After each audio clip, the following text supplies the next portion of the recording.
Ring wearing, kiss stealing, woo, wheeling dealing, limousine riding, jet flying, son of a gun, and I'm having a hard time holding these alligators. You're talking to the Rolex wearing, diamond ring wearing, kiss stealing, wheeling dealing, limo jet flying. We Rick flaring on us, flaring on us. We Rick flaring on us. You talking to the Rolex wearing, diamond ring wearing, kiss stealing, wheeling dealing, limo jet flying. We Rick flaring on us, flaring on us. Check, we Rick flaring on us, flaring on us. It's apparent these girls staring. I'm Rick flaring, gold across my chest. I'm fresh to death, I'm Paul Bearing, not at all scary. One eye open like Betty Wops and fine to these Urkels that's going in like a carry shot. Woo! I'm going in like a Mary Pop off that Mary Crop at the top flow at the Marriott. So questioning me is like questioning you. See, we the best dressed, so come and get blessed with the crew. Not one but two, different ways to slaughter your crew. Committed tat across the chest, I guess she blessed with the truth. People want to see them checks, representation of proof. Living through my elders, trying to resonate to the youth. But ain't nothing to get my flash on. Longevity is heavily embedded in my melanin. Layman terms, I last long. My grind repetitive, I'm smoother than real silk. Lyrical cash cow, who can't cry over spilled milk. We in here. You're talking to the Rolex wearing, diamond ring wearing, kiss stealing, wheeling dealing, limo jet flying. We Rick flaring on us, flaring on us. We Rick flaring on us. You talking to the Rolex wearing, diamond ring wearing, kiss stealing, wheeling dealing, limo jet flying. We Rick flaring on us, flaring on us. We Rick flaring on us, flaring on us. This ain't no normal situation, this preparation with greatness. Industry full of fakeness, it's really up for the taking. See, life is what happened to you, more so how you take it. Don't get stripped of your knowledge and mentally leave you naked. I like to live otherwise. I'm sorry that I'm fresh to death. I put the polo and apologize. See, black son, we ain't nothing like the mother guys. Quit to socialize, we organize, then we mobilize. Off the deep end like a scuba diver.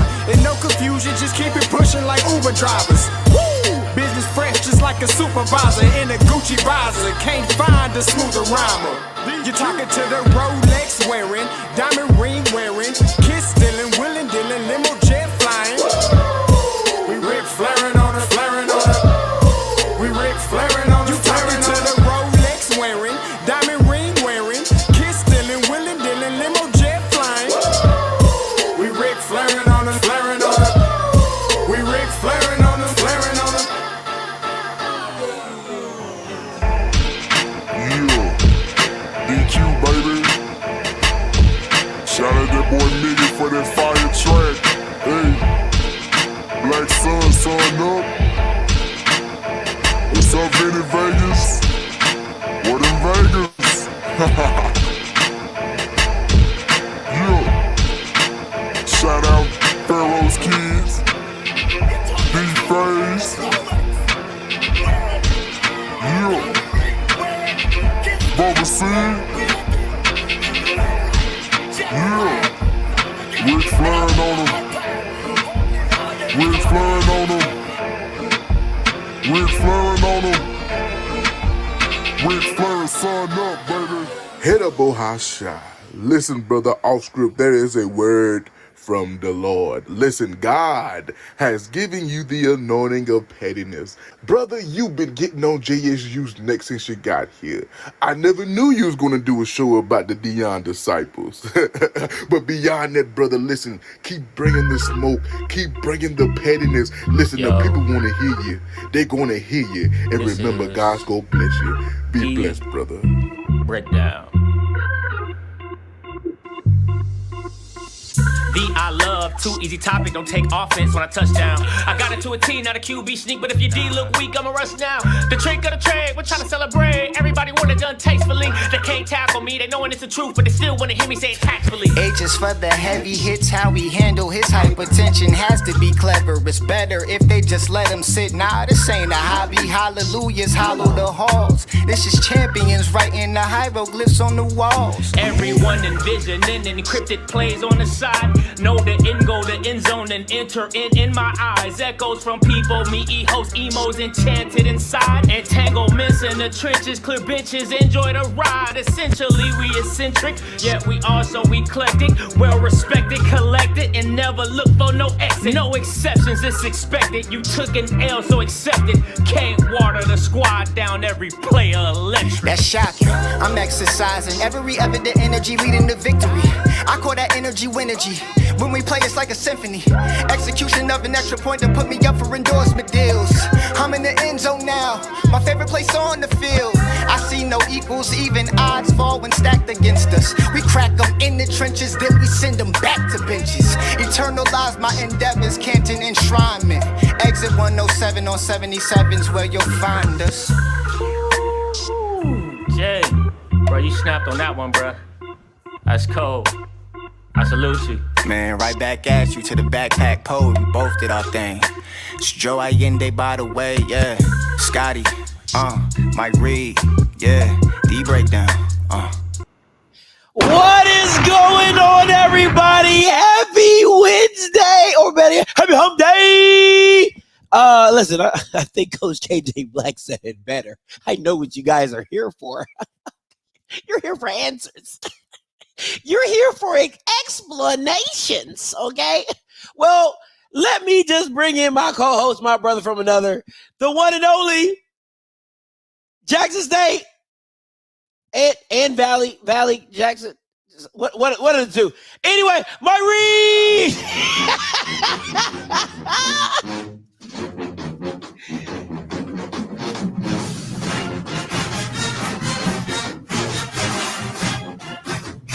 Yeah.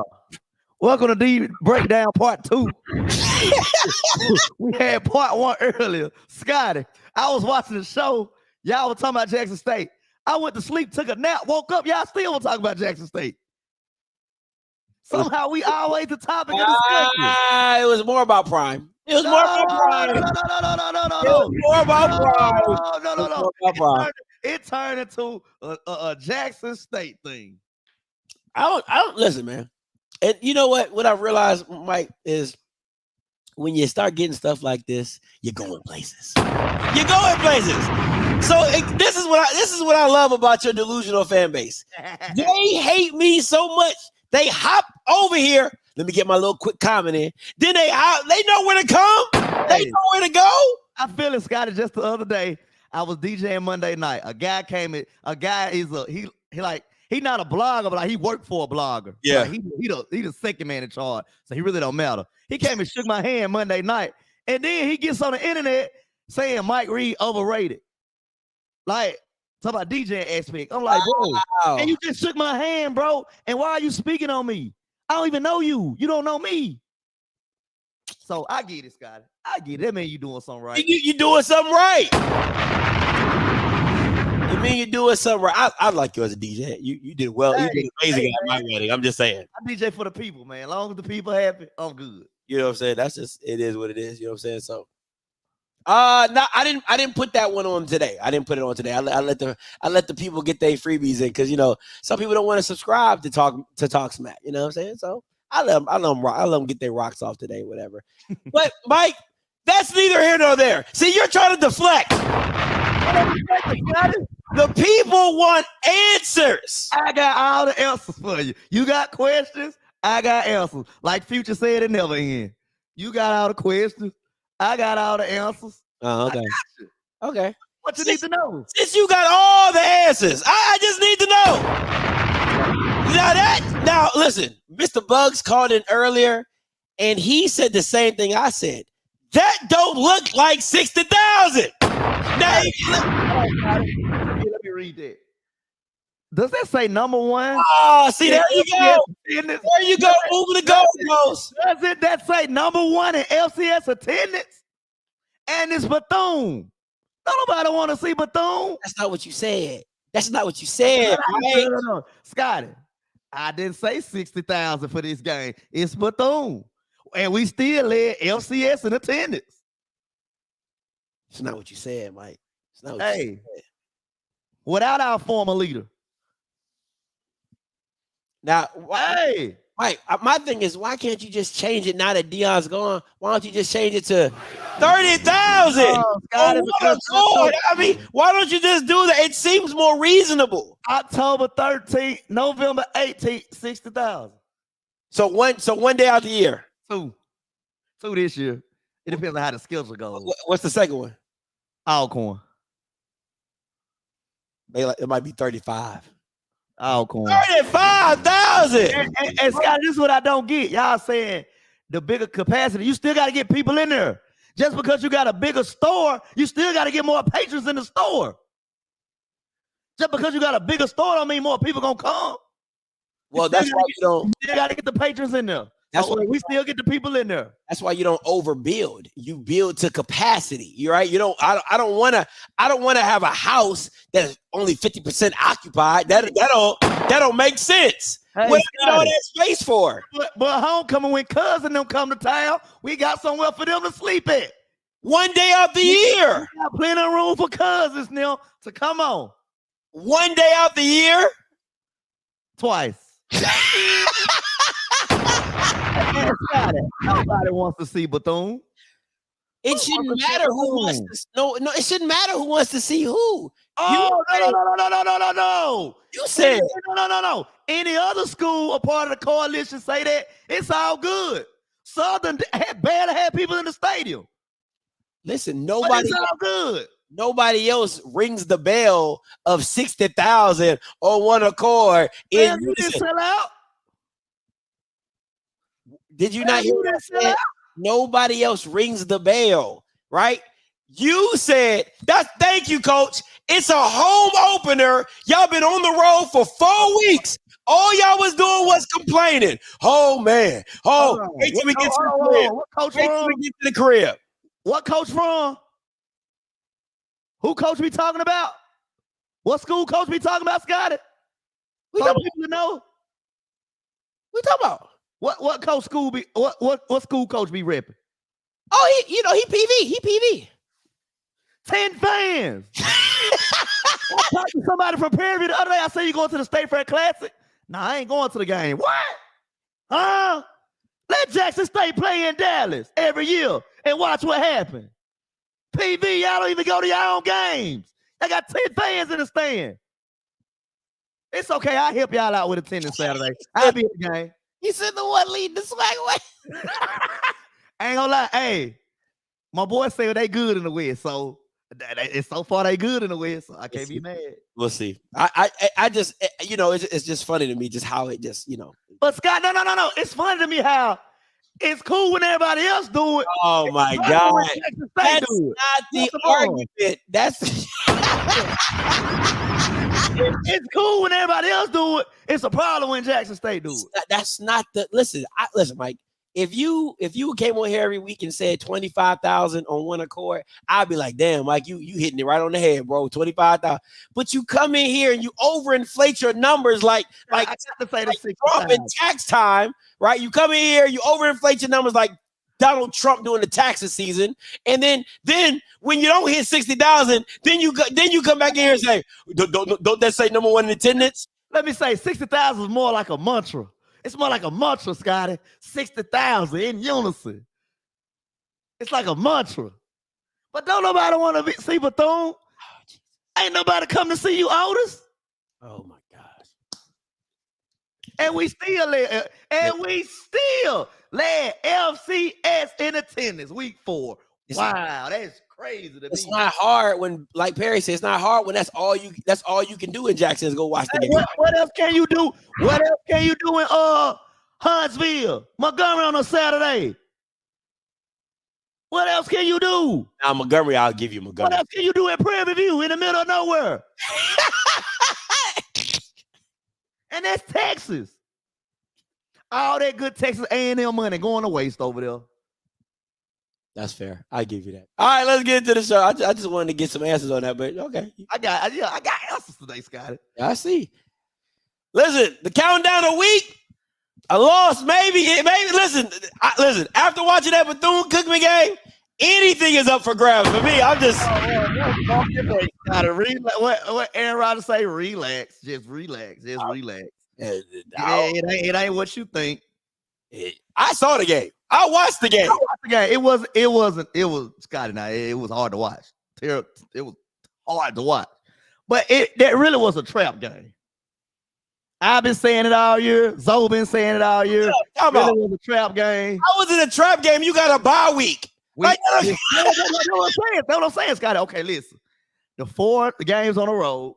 This was the first home game right before a bye week.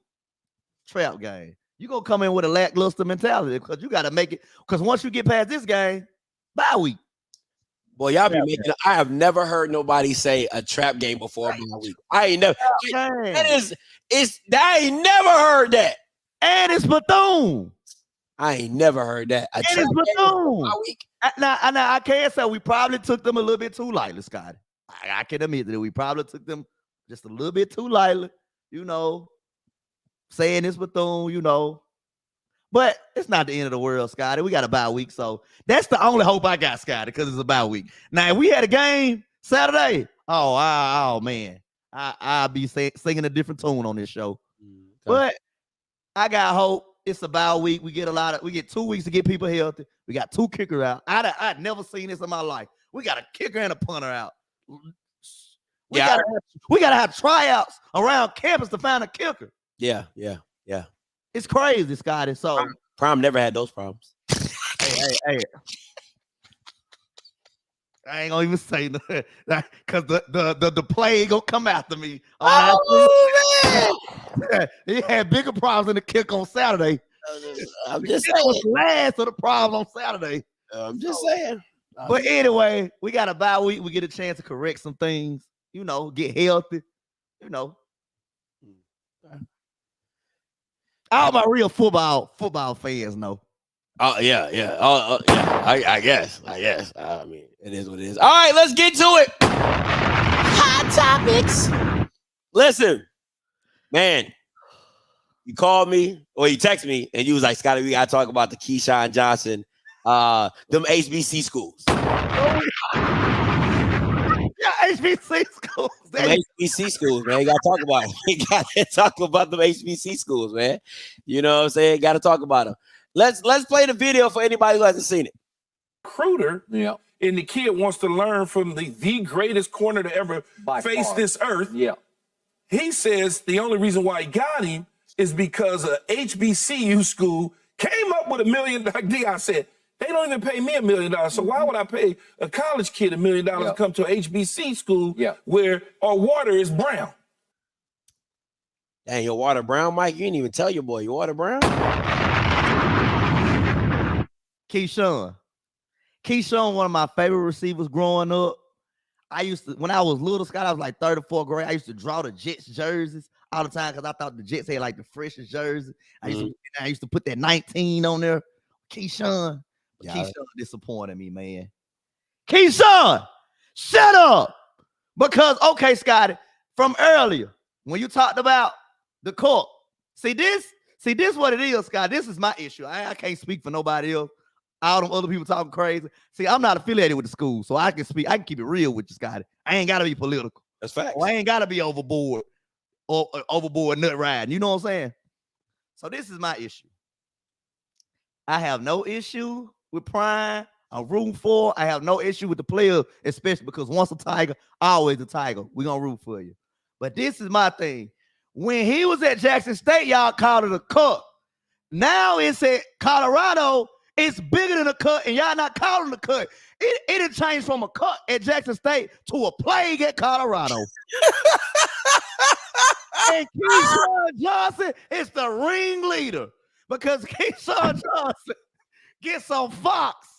Fox now, in all places, he gets on Fox and spread this false narrative every week. Now, Keyshawn, I get what you was trying to say. I get the point you was trying to make. But, bro, you didn't have to say with dirty water, bro. Refined water, bro. Because that has nothing to do with the HBCU. That was a Jackson, Mississippi issue. Now, you take that up with the city of Jackson, my boy. But if you take that up with the city of Jackson, it ain't going to go too good for you because we got some hoodlums that's running the city of Jackson, too. But, my boy, that's not an HBCU problem, bro. So leave that alone, bro. And you a black man, bro. I feel like you a black man down playing HBCU, bro. Just because you went to USC, bro. Come on. And every week, he just gets on Fox News and just start the false narrative of everybody hate Deion and just the small, simple stuff that you deal with in college football that everybody deal with, Scotty. He puts a magnifying glass to it just because it's Deion. Stop it, Keyshawn. I'm sick of it. Go ahead, Scotty. What's your thoughts? Is the water not brown? Got it. That's a Jackson, Mississippi issue. That's not a Jackson State University issue. You get what I'm saying, Scotty? I mean, that's a Jackson, Mississippi issue. I mean, I get what you're saying. Jackson State didn't cause the brown water. Exactly. It's just you guys are affected by the situation. But he still didn't have to say this, Scotty. He could have left that part out. Hey, you got to throw shots at the HBCU. You can't even say HBCU right. You stuttering over it. Come on, bro. Come on, bro. Listen. Scotty, I've been an advocate of HBCU since I was a little boy, bro. Stuff like that just grind my gears, bro, for real. I tell people, and this is what I was trying to tell y'all when Deion came into space. You're right. And people were trying to tell me, Scotty, we're national brand, we're this, we're that. And I kept trying to tell y'all, I'm like, nobody knows about y'all. So when people make assessments they're just making stuff of what they heard or, the little bit that they know because they don't understand what HBCUs are and their plights. And because they'll bunch it all up into one, like when you get an assessment of one HBCU, you'll think that's all HBCUs. You get what I'm saying? So you won't understand how, North Carolina A&T got robots around their institution. You know what I'm saying? Like FAMU got their own culture and Southern has their own culture and Alabama State has their own culture and Alabama A&M is bougie and they don't sell food. They don't give food to nobody, right? Like everybody has their culture. But when I try to explain to people that are oblivious to the culture and you guys are so ingrained in it, you don't understand how somebody could not understand what HBCUs go through or their plight. And I'm like, yo, nobody knows. I'm not saying nobody, but a lot of people just don't. You know what I'm saying? A lot of people just don't know. So in this situation, is it ignorance? Absolutely. But you also have to account for all he's probably heard is the little headlines, blurbs, or whatever, either from Deion, from the camp of Deion, or maybe one or two articles he done pulled up real quick and read. That's it. He not doing his job then. They don't pay. Listen, as long as it gets clicks, as long as it gets views, you doing your job. Yeah, that's true. And that's why I watch the other network. That's why I watch the other network with the two guys that went to HBCUs. I don't always agree with them guys, but I watch them. Hey, I watch them. You know what I'm saying? So it's that type of situation when it comes to putting people in those positions that do not understand HBCUs or don't understand the culture, don't understand everyone's different plight. You know what I'm saying? Like, do you think he's going to bring up that there are $1 billion of underfunded HBCUs? He ain't gonna bring that up. Yeah. You're right about this, guy. You know what I'm saying? They're not gonna bring that up on national television. They ain't gonna they're just gonna play whatever narrative because listen, man, what happened with this is once Deion elevated to Power 5, now celebrities can jump on that bandwagon. Why? Because that's what they know. It's a plague. It's not a cut anymore. It's a cut at Jackson State. I was a part of it. I was one of the leaders. Boy. I was one of the leaders. And Bible in hand. Listen, Bible in hand. And Scotty, you always took. Look, you were driving the bus. You didn't like to stop, so you got off the bus. I stayed on the bus. Give me a new driver. We gonna ride that thing till the wheel fall off. So when that bus got to turning, I said, "Where we going?" It's "Are we going to Boulder, Colorado?" I said, "Oh, let me get off." Little thing, ding ding. Let me get off on the west side of Jackson. Oh man, Oh, I mean, that's just listen, man. Listen, you know, you he's son the bus driver right now. We gonna get to some other stuff he said later. It's a double decker bus now. He's the driver. That junk different now. I ain't even gonna hold you. That junk is definitely different now. All right, let's go to the next. So wrong with you. Listen, let's go. Listen. Everybody talked about this. Everybody talked about this speech, and we're gonna play it, and we're gonna get your opinion on it. Let's listen to it real quick. Let me start it over. Substance, not flash. Rooted in substance. Today, we talk with our pads. You talk with your helmet, right? Every moment. The Cinderella story is over, man. Right? They're fighting for clicks, we're fighting for wins. There's a difference, right? There's a difference, right? This game ain't gonna be played in Hollywood, it's gonna be played on the grass, right? It's gonna be played on the grass. Let's go. Man, come on, how can you not like, man, listen, I don't care. Listen, I hated Ryan Clark's take on that speech. Absolutely hated it. He dick riding too. I ain't gonna he throw him on the dick riding bus too. Right? I absolutely love that speech because this is the thing. See, this is the thing that people don't understand about Deion, right? Deion loves to play victim when things don't go his way, right? So you can always sit back and say, well, I don't throw shots. He doesn't blatantly throw shots, but he throws shade. That's how Deion works, right? So when it backfires on him, or he didn't really say it out front, he can be like, I don't know why they want to get up on me, why they want to beat me. It's the same thing. People want to beat Nick Saban. It's the exact same feeling, right? People want to put Nick Saban in his place. People want to put Kirby Smart in his place. Like, people want to beat you because you are you. Don't matter. You can make it sound however you want. I'm not playing. If I was playing, I don't give a damn about none of that. All right? Bama's want to beat you. I absolutely love the speech. What you got, Mike? Okay, so let me ask the Primates this. What was he supposed to say? Okay, guys, we got a game against Colorado. Let's go out. Let's do our best job and try to win the game. Was he supposed to say that, Scotty? Mm-hmm. No, sir. I would have said the same thing. I'm trying to beat you.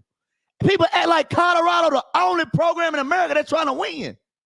Come on. And that's the only program that's trying to win. I had no problem with the speech. I would have said the same. My speech would have been worse. Woo! My speech would have been Suge Knight at the Source Award. You don't want to coach all in your videos,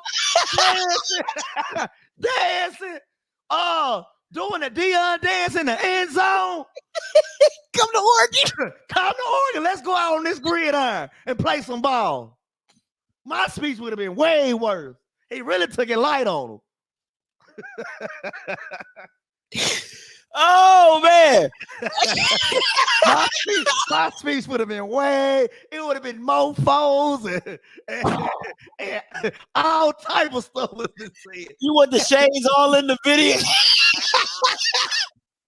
But Scotty, this football, man. Come on. People got to stop being so soft, man. Yeah. The Deion speeches be like that. So Deion speeches don't be like that, Scotty. Nah, they do be. They do be pretty lit. They do be pretty lit. But I'm gonna be honest, because no, you got me thinking about Suge's speech when he was like, when Snoop Dogg come up, you ain't got no love for the West Coast. They ain't got no love for Oregon. They ain't got no love for Oregon. Oregon been doing this. Y'all would have had a bandana on. You ain't got no love for Oregon. Y'all niggas ain't got no love for Oregon. Yeah, that's facts. That would have been me. That would have been me right there. Listen, I would have been right there with you. I don't know. But yeah, Scott, fair.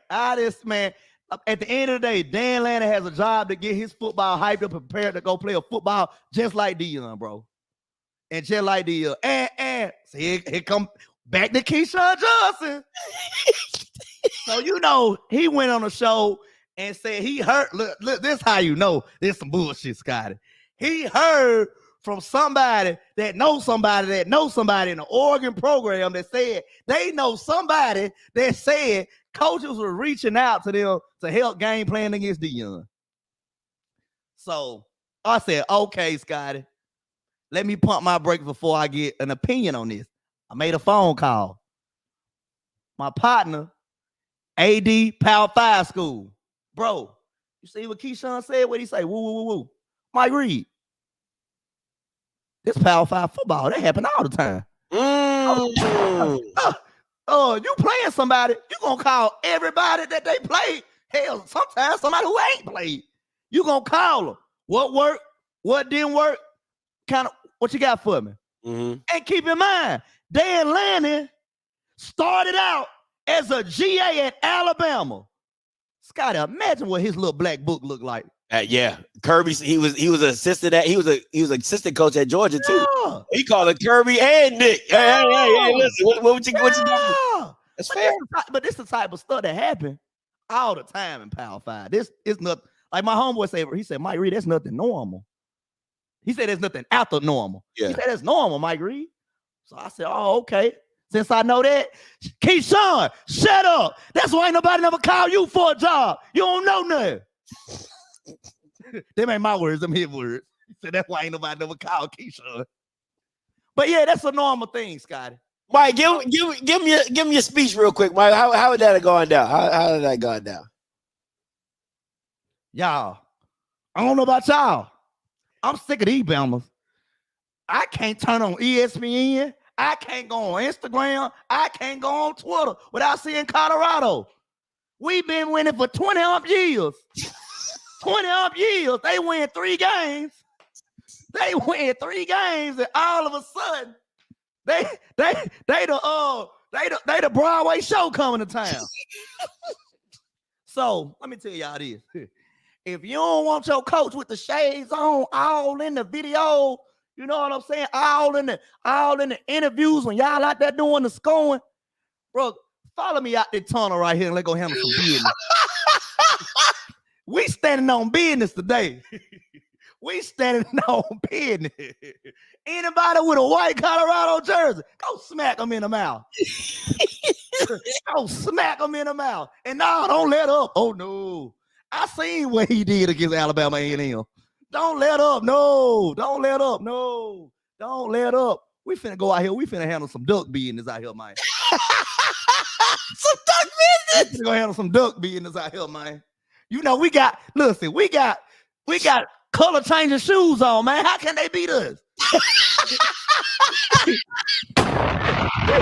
Listen, we got Phil Knight on the sideline. How can they beat us? Come on, Mike. Come on. Ooh, Scotty, that thing would have been like a evening service Sunday at a Baptist church, boy. I would have cooked that speech up so good. Oh, man. She said we gonna have some duck business. Why you stupid? Ooh, I would have cooked that thing up so good. Oh, that was funny. Oh, boy, I got a headache. That joke was funny. Duck business. Boy, you stupid. Oh, that was funny. Oh, I needed that laugh. That was funny. I just had to get that out of my system, man. I don't like how they be. I forgave Dion. I rock with Dion, but don't be trying to play the victim all the time, man. Yeah. Quack attack. Quack, Mr. Duckworth. I hate when it really don't even be Dion. It really be like the Primates doing it. That's fair. Yeah, it really like Dion don't be really doing nothing wrong. I don't really criticize Dion about too much stuff. It be the Primates, man. God. They said, what's your post-game speech, Mike?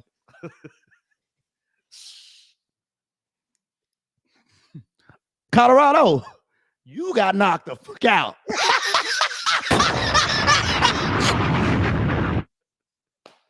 That's it, Scott. You got knocked the fuck out. Hey, son, correction, I'm a retired primate. Oh, I got off the bus. Oh, man, something is wrong with you. Hey. Something is wrong with you. Hey, but shout out to Colorado. Hey, shout out to the players who tuned in earlier. I rock with that for sure. Yeah, somebody, I you know what? I wouldn't even know. Because he asked me what would my speech be. I don't even know. I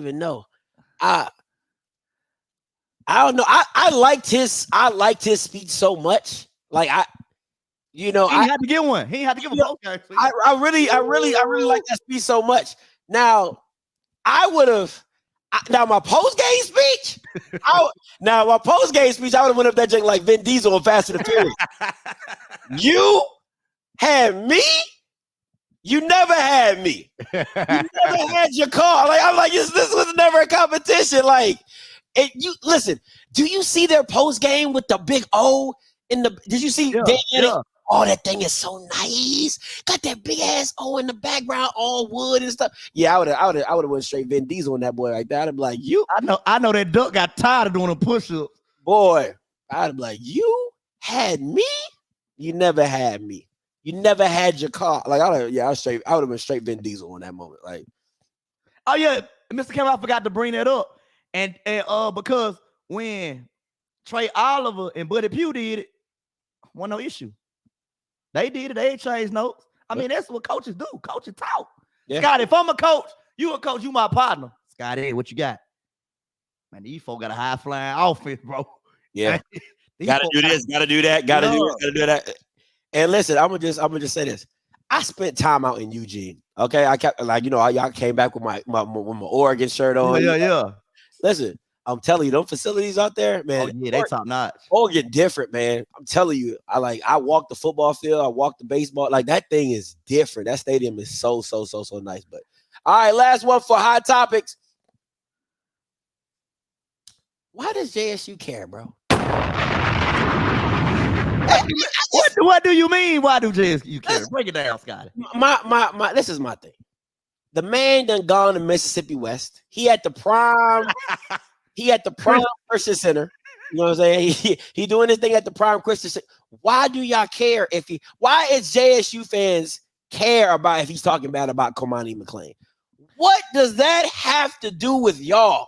Scotty, I'm not affiliated and with the school. I speak for myself. I don't give a damn. If that boy ain't doing what he's supposed to do, his ass ain't doing what he's supposed to do, and he need to do what he's supposed to do. I don't care, Scotty. That's just me. I can't speak for nobody else. Me and Hezekiah on the same page. Hey, it ain't me. I don't know why she said that I didn't care. I thought since y'all like a cult, No. It was a cult when he was in Jackson State. It's a plague now. It's a plague. It's spreading like wildfire. Okay. Like you can't talk logical football about Colorado without being called a hater or bitter or something like that, Scotty. Well, it was the same thing. It was literally the same. When he was at Jackson State, y'all were hating on him. Y'all hated. Boy, y'all Bama's clicked up and hated on JSU when he was at Jackson State. Now here at Colorado, it's like everybody banding together. It's crazy. That's why us at Jackson State looking like, damn. When he was with us, it was a different tune. Mike. The song was a little bit different. Mike, every time I would get on here and tell you what you couldn't do on your team, you would tell me I was hating. But you were. You and the rest of the coalition. Okay, it's some things, Scott, I would kind of, ride for Dion about. Of course, my head coach, I'm going to ride for him. And I get your point.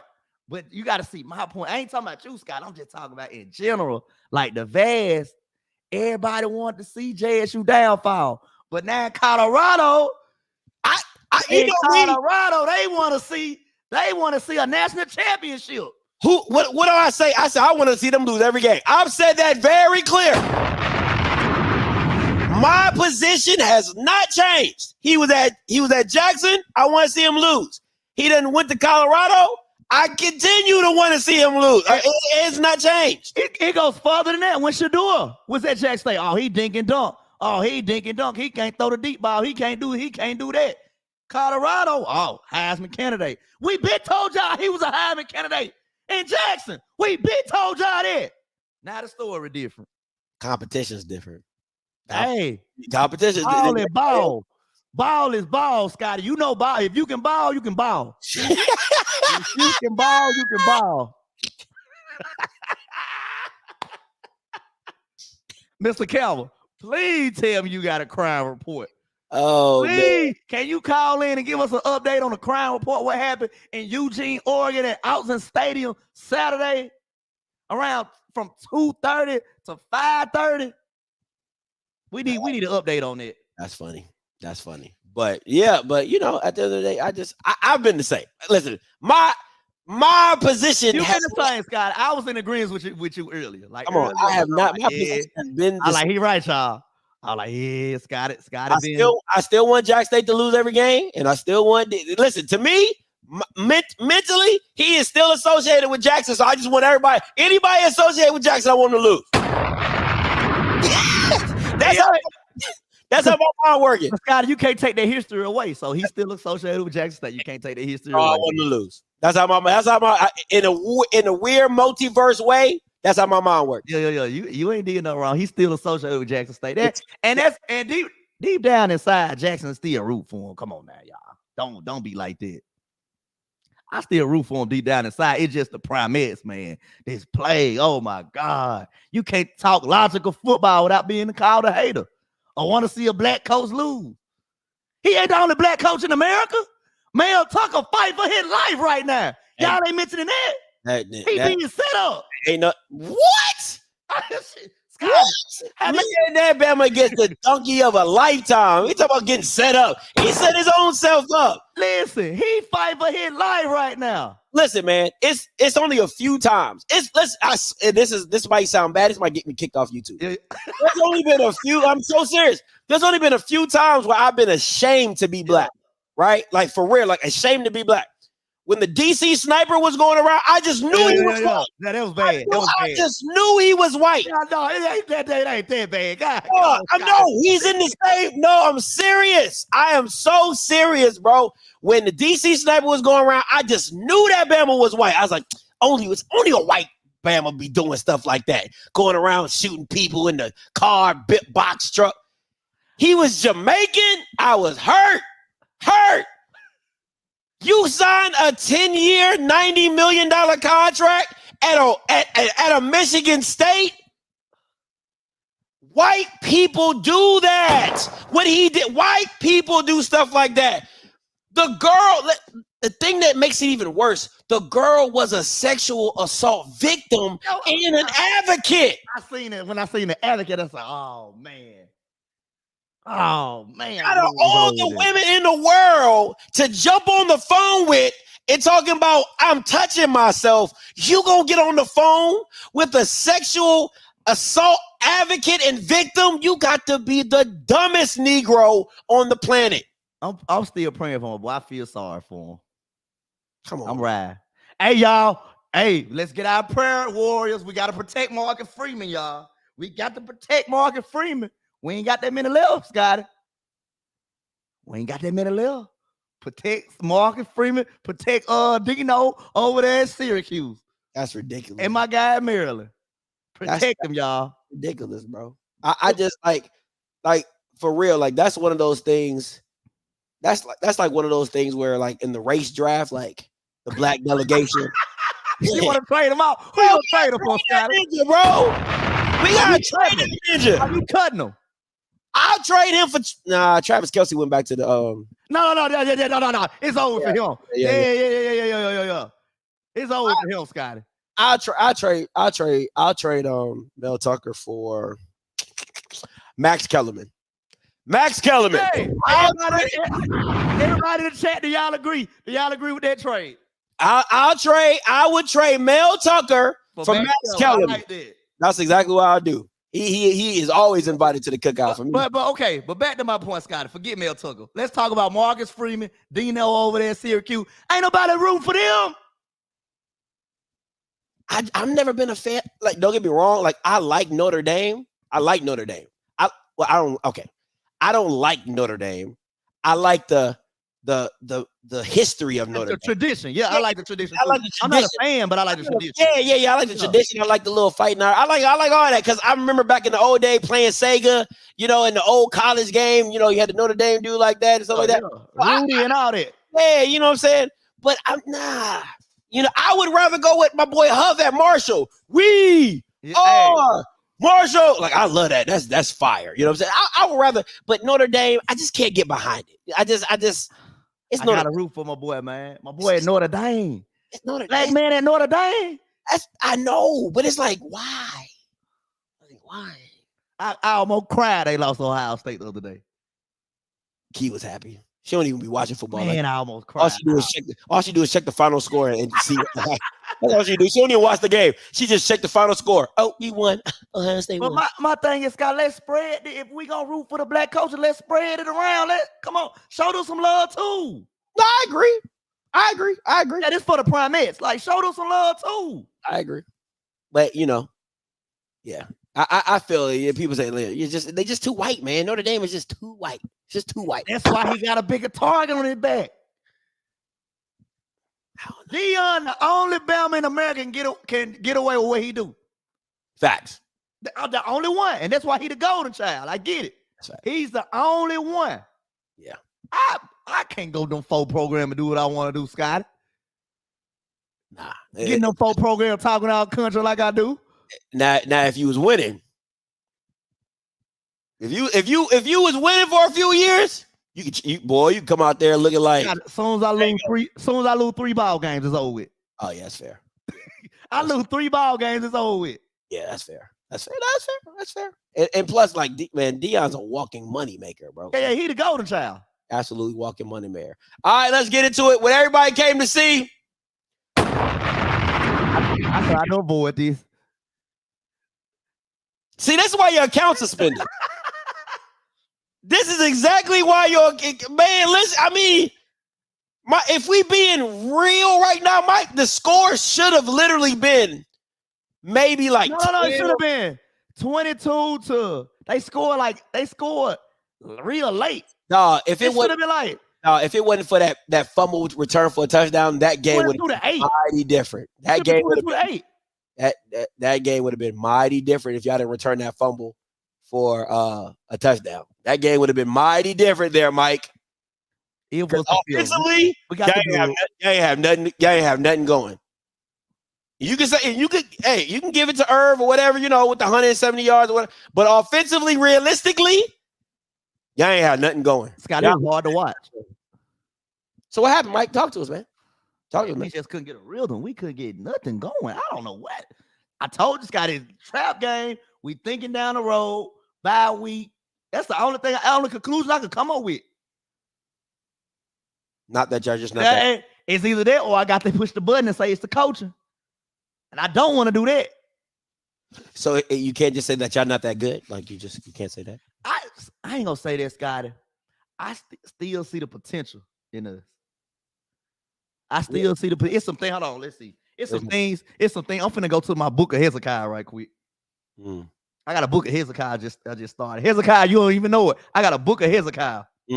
It's some things we need to change, man. And I agree with Hezekiah on this. Let me go to my Twitter account because Hezekiah had a good tweet. I like the tweet, and I agree with him. All right, Scott, it's some things we need to change. You ready? Okay, one, Hezekiah said exchange Rico for Zay Spencer at kick return. Who's that kick return? Zay Spencer, Isaiah Spencer. Oh, okay, go ahead. So put Rico Powers. Put Rico back there. Rico playmaker. Rico real playmaker. I've been saying that for the last 5 weeks, and I said that's the only guy you got. That's the only guy you got. Number 2, I totally agree with this one. Get the ball to Seven McGee more. He need a whole package. He need an entire package. Number 3, any thoughts on that? I haven't seen enough from Seven to be like he needs a whole package, but continue. Okay. Number 3, design more creative run plays. I don't actually have a problem with your run plays. I don't either. Yeah, I think you're a power team. So yeah, I mean we're gonna do what we're gonna do. Yeah, I don't have a problem with your run plays. Get Rico more touches at wide receiver. I absolutely agree. Yeah. I absolutely agree. He needs to be less on the outside and more in the inside. Just like moving around more. You know what I'm saying? But absolutely agree with that. Third down defense. We got to do something about that third down defense, man. Jesus Christ. And then we be having the audacity to say it's third down. no different with our defense. Them Bama still getting first down. And 6. Oh my God, Scott, this right here. Please help. Please make a phone. Somebody, please make a phone. That's actually a good point. Andre Hunt should be kick return. I agree with that too. Okay, he's the fastest receiver. Yeah, Why not? Yeah, that makes sense. Now that makes sense. The Sky's coverage is on defense. Boy, our defense so basic, Scotty. What? Our defense so basic. God, can we cook up some? No, Some exciting? no. We not gonna let that one slide. No, we're not gonna let that one slide. I remember when the season was about to start, and I heard nothing but Scotty, but the front line, Scotty, but the linebackers, Scotty, our secondary is better than. I heard that. And I stood and sat right here and said, there's no freaking way you can tell me that defense is better than last year's. I said you had 3, count them, 3 pro corners on the field at all times. Nugget, Travis, and Zay played the slot. And now everybody want to act like, oh no, Scotty, oh no, we gotta change it up. I'm not in agreement with that one. Nah, because when it's just funny to me when I sit on here and people be like, Scotty, you hate and you don't like. Listen, yes, you're absolutely right. I don't like Jackson State. You're right. But like Hezekiah said, we expected more from the defensive coordinator, Scotty. We expected more from Bradley. We really did. G got on here and said, he said that's the same guy that Alcorn came back on against UAPB. He would not get out of cover 0. He said that. G said that. He said he would. I should have listened to G. He said he would not get out of cover 0. Nothing. And I told y'all, I said Kevrick Wiggins, he's not that guy. And I tried to see the thing about it. When y'all hear me try to break down your scheme, you say, oh, Scotty's hating. But there's a part of football that I just understand. I told you your front 4 is that front 3 with Coinus, Jeremiah, and Devontae. I said, those are your guys. Those are your special playmakers. I like Isaac Peppers. He's a solid. He a dog. He a dog. But that front 3 is your bread and butter. And I said to y'all, I said, Kevin Wiggins is not that guy. I said, he's not that guy because when you blitz the way you blitzed last year, when you know you only got to cover for 3 seconds, how hard is that when I'm sitting 5 yards off and I know you got to get that ball off or Aubrey Miller, now it's Gaddy, somebody's going to come neck your head off. Cam, all them boys. So when I'm sitting back here in 5 yards off, I don't have to backpedal. All I got to do is break on whatever you about to throw, a slant, hitch, whatever. And I try to explain that to Bamas, especially Marco Outlaw. And I'm about to bring up he got me so pissed off. I'm about to bring up his damn messages he told me on Instagram talking about oh, Scotty, we got the best front 4 and we don't need to blitz. And I said, bro, that's not going to make no sense. I said, you're going to make average quarterbacks look good if you don't blitz. But, I'm got it. Hold on, look, Scotty. It got to a point in the game. This is what I did on third. I started doing on 3rd down. I got on my knees and I put my hands together and I said, Lord, please let us blitz. Lord, just send the wind to just send the linebacker down the middle. Send more than 4 or 3 people. Scotty, we act like we scared to blitz. Jesus. I started getting on my knee and pray to the good Lord for blitzes. I don't understand, Scotty. Thurman gave us the blueprint. Thurman sat there all year, gave us the blueprint, Scotty. These swag quarterbacks cannot beat us with their arm. Blitz them. Put some pressure on them. I'm trying to find what he said because I'm gonna bring this up. I'm starting to see the light, Scotty. I told him to come to realization after watching film of this. I still have my hopes up, but it was tough. Saturday was tough, but we got the win though. So a win is a win. But it was tough. All right, here we go. I found it. I know I did. Yes, Hezekiah, we blitzed a couple times, but I feel like in some situations, man, amp it up, man. This is what when I tell y'all this is the stuff I gotta deal with on a daily basis of people thinking they know football. It's so frustrating to me. It is so frustrating to me when people try to hit me up in my DMs because I'm real friendly. Hey, my boy. Hey, my boy, win is a win. Yeah, you better take it. Ain't too many coming. Hey, not too much on this guy. Hold on now. This is my guy now. We on a bye week. That's my guy, but I'm gonna call a spade a spade. We on a bye week, Scotty. We got 2 weeks. The way y'all going, y'all could lose a bye week. The way y'all going. Now, Scotty. Now, hold on. We're gonna hold on now, Scotty. I'm just saying. Not too much. We better than some of the other Bamas. All right. Let me. I want y'all to read this foolishness, right? He hit me up. He said, "I'm telling you now, that defense is gonna make the SWAC play last 2 years. We was just blitzing, but this year we gonna really let the D-line eat. We gonna have 5 DBs on the field at all time. No QB in the SWAC gonna be able to go through progression 70% of the time." I said, "I'm gonna ask you a serious question.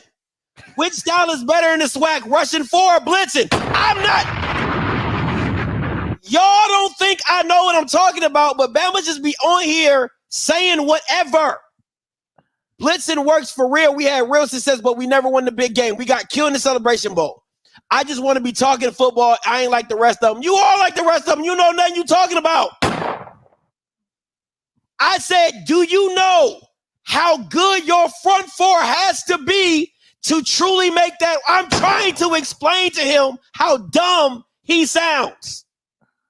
This is the stuff that I have to deal with. Now, my question would be to Markle, Outlaw, right?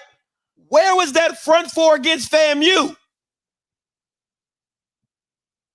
Don't worry, I'll wait. They're still trying to touch Musa.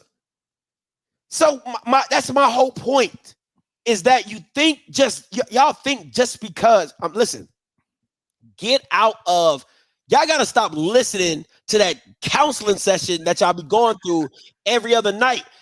Listen, just because you have somebody does not make them good. Right? Just because you have it, or just because somebody tells you it sounds good, it has to make football sense. And half the stuff a lot of people be talking about don't make football sense. Because I'm telling you right now, your front 4 outside of the D tackles they're not special. They're not. They're not at all. And if I'm being really honest, and anybody who watched the game would tell you, Bethune-Cookman's O-line did a damn good job of blocking you Bamas up. Now they didn't do it. They didn't do it at the right times. But I was surprisingly shocked as much time as that quarterback had sometimes to actually throw the ball. They only gave him 3 sacks. I had the over on the sacks. I predicted more than that. So. You see what I'm saying? So so that's what I'm saying. And for being honest, Bethune-Cookman probably had one of the worst. You know what I'm saying? Probably one of the worst O-lines. You ain't got too much when we sending 3.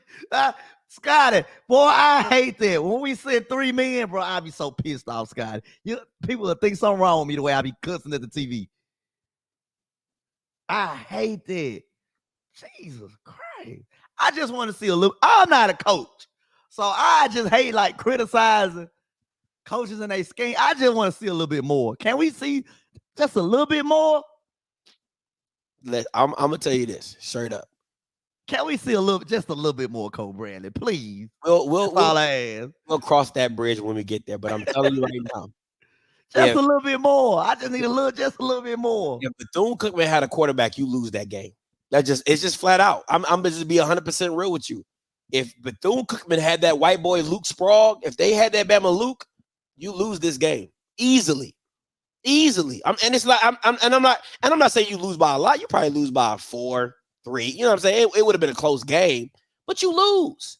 But I'm with Jensen Riley. Win is a win. I'm taking it. So no. I listen. When you're not that good.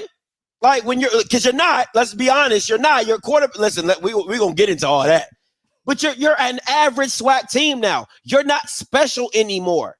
You're not feared anymore. So seeing your name on the schedule does not put no fear in nobody's eyes. It's the Super Bowl. It's everybody's Super Bowl. And now you don't have the talent to back it up. It's everybody's Super Bowl, though, Scotty. But you don't have the talent to back up being the target. They gonna get hyped up for Jackson State because it's Jackson State. You're right. You're right. And you don't have the talent to back it up like you used to. Hey, beat us. Fam, you the only team that can talk right now. Okay. We'll see. Let's keep it moving though. Oh my God, I'm having a verse. I was my brother. Hold on, Scotty. Before you even get to that, when you got 284-yard rushing, you don't need much from your quarterback. Oh my God. You don't need much from your quarterback when you got 284 yards rushing. No. How do you throw the ball? See, Mike, this is where you see. Once again, if it was 10 attempts, 7 completions for 90 yards, I will give you that. But when you have 24 attempts, that means you tried to throw the ball. Anything under 15 attempts is like we ran the ball, i.e. Norfolk State, right? Norfolk State threw the ball 17, 15 times. That lets me know they weren't trying to throw the ball. But when you throw the damn ball 24 times and you get 90 yards and you can say, oh, Scotty, it's a lot of drop passes. It was a lot of drop this. It was a lot of drop that. That's not what Mike said week 1. Week 0. 284 yards on the ground. You don't need much out of you, Jason. Keep doing what you do. I don't like the interception, though. Keep doing what you're doing. No, keep doing what you're doing. I was just bragging. I was like, he don't turn the ball over. But he got one interception. We'll take that. But hey, 284 yards on the ground. We don't need much from a quarterback. Mike, you don't remember when you said week 0? You don't remember what you said week 0? Yeah, I remember what I said week 0. What'd you say? What'd you say? I still believe in Jason Brown. No. That's not what I asked you. I said, what did you say? Jason Brown, that guy. Oh, okay. So week 2, he's still that guy? I still believe in my guy. Week 3, he was still that guy? Still believe in him. Okay, I told him. We're gonna put it together. Don't worry, we're gonna put it together, Scotty. We're gonna put it together. We're gonna put it together. Okay. We're gonna put it together. Your puzzle missing some pieces. I'll put it together. Your puzzle is missing some pieces, my boy. Got the dub. You can tell Prairie used to winning. I just don't understand when. Okay, you know what? You know what my mom used to tell me? She would always tell me, bad habits result in bad actions. And for me, I feel like you're overlooking the bad, and you're just saying we got the win. I'm not overlooking the bad. That's what it's coming off to me as. It's looking like you're just overlooking. Because it's the same thing I've done every time. I'm like, hey, Mike, there's a problem. Like week 0. No. Week 0, Mike, I said, I didn't see nothing. Scotty, how you not see nothing special? 3-6. Oh, and I said, Mike, I just didn't see it. I said, I ain't see nothing special, Mike. Fast forward 4 weeks in a row, he hasn't looked special, right? I said, now that boy Irv Mulligan, he a problem.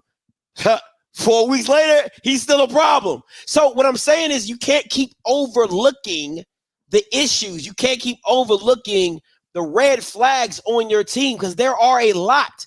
And all you're saying is we keep getting the win.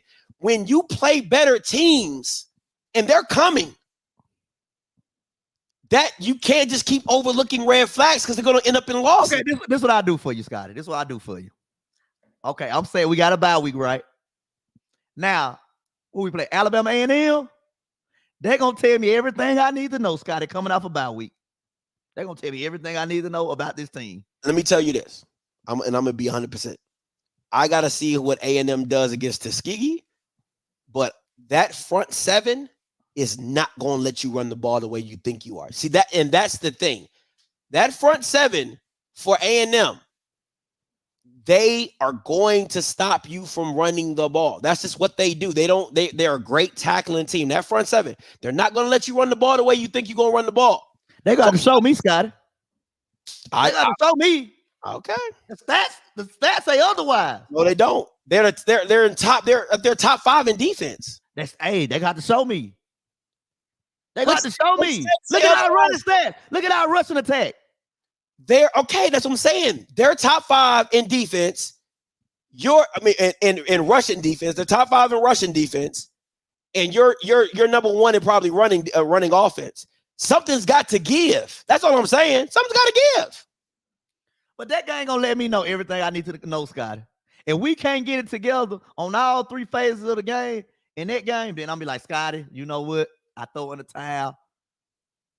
You know, we not there. And we can't get there. To me, it's like this. I think A&M is a great barometer, right? Because their secondary is not good. Yeah. Their front 7 is good. Their secondary is not good. Your quarterback is not good, right? But Rico Powers is pretty darn good. So something's got to give. So I wouldn't be surprised if A&M lives and dies with Jason Brown throwing the ball and seeing what their DBs can come up with. But, we'll talk about that game when it gets here. We'll talk about it next week. But they're going to let me everything I need to know. I'm hopeful, Scotty, because of the bye week. Now, if we had a game Saturday, I'd be like, Scotty, it's tough on us. But we got a bye week. A lot of time to go fix some things, clean some things up. I think we'll be all right. Okay. I want to know what y'all going to clean. Let's get to these grades. And listen, everybody in the chat, please participate. All right. Them Bama's gonna hate. The coalition gonna hate. Just participate if you would like to. You know what I'm saying? All right. First up, quarterback room. What do you grade it, Mike? Boy, it started out so high. You know how you get that first 100 of the 9 weeks, Scotty, when you in school? And then your grades just pummel because you stopped doing the work because you so geeked up off that 100 you got at first.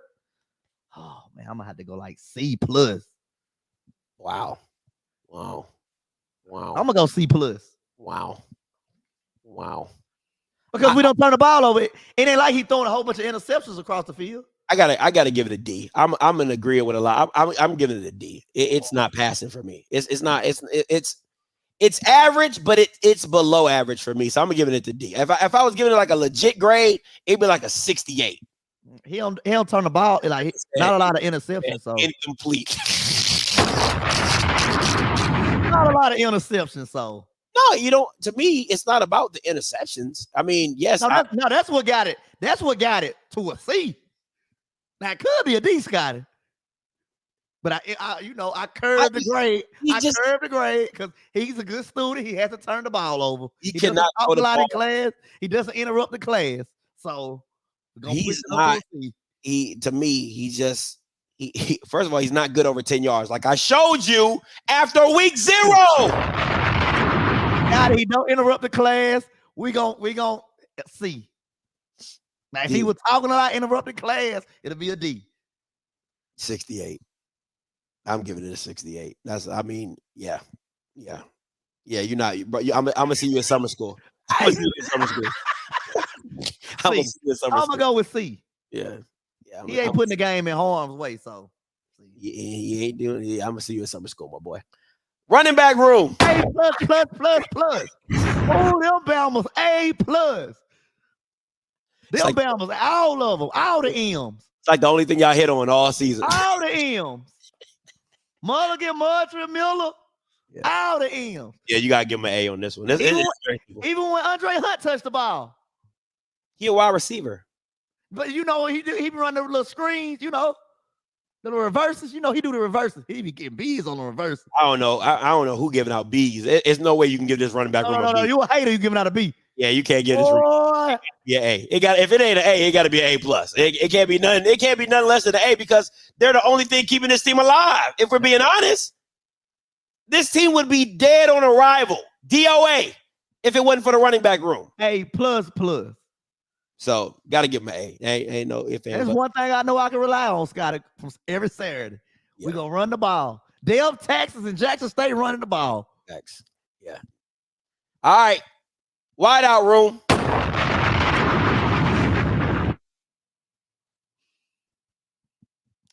B-. What? It ain't their fault. Wow. Ain't no control blocking. Wow. This is a C easily. This is a C easily. But You don't Scott, have- you see what they can do in space. You seen what these guys can do in space. You miss one tackle on Rico Powers, he taking it to the house. It's Rico Powers and who else? Who else? Spencer. David Paul. Didn't he drop like Evan McGee? Didn't he drop like 3 passes last game? I'm going B minus. I gotta give it a C. It's average at best. It's C. And Rico Powers is the only reason you even got a C.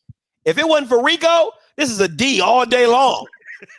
If it was not for that number one, Rico is like, you know how like you got that one grade that brings everything else up? Yeah. That is what Rico is. He's like an 89, an 88, and the rest of them Bama's are like 65. You know, and he's the only reason you passing.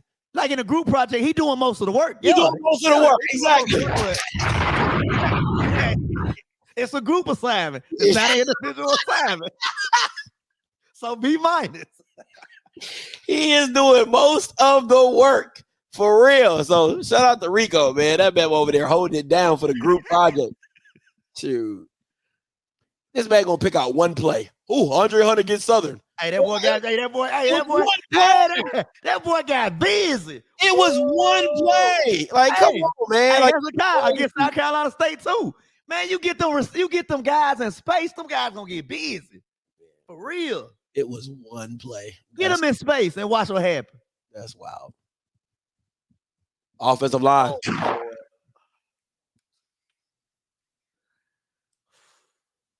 Are we talking run block or pass block? Offensive line, the room.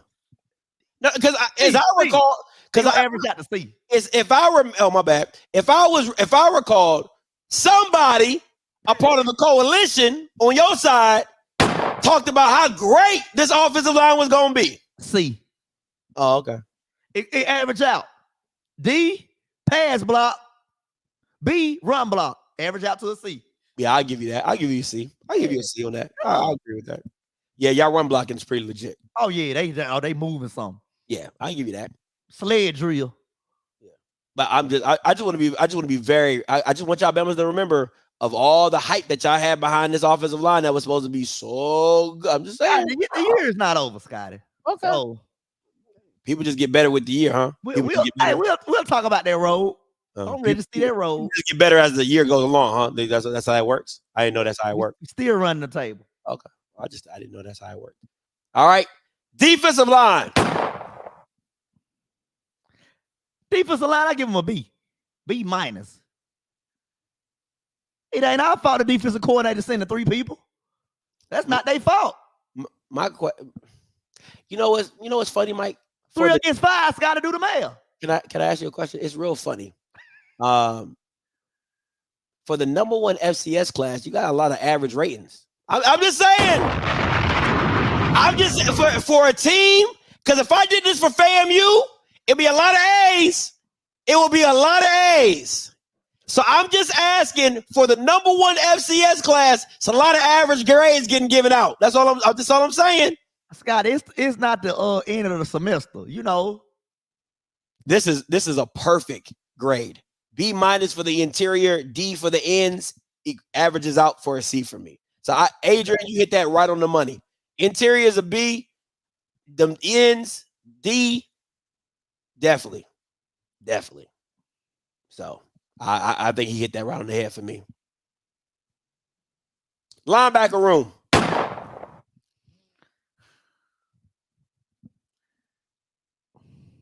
Dang, man. I'm just for the number 1 FCS class. This how you coming, Mike? Linebacker room. C plus. Wow. My boy Pepper's doing most of the work. Wow. He the group leader. Wow. I'm gonna give him maybe a B. No. I'm gonna take it up to a B. I'll give him a B. I'll give him a B. Yeah, I'm gonna give him a B. They get to the ball. They get around the ball. I give them credit for that. Ain't they fault? The defensive coordinator sending 3 people. It ain't they fault. Man, they still getting around the ball. It ain't they fault. So B. It ain't my fault. It ain't. It ain't they fault, Scott. It ain't they fault. The defensive coordinator. It ain't my fault. Oh man, this is funny. I'm gonna do this for FAMU. We need to do this for FAMU. Secondary room. It ain't my fault.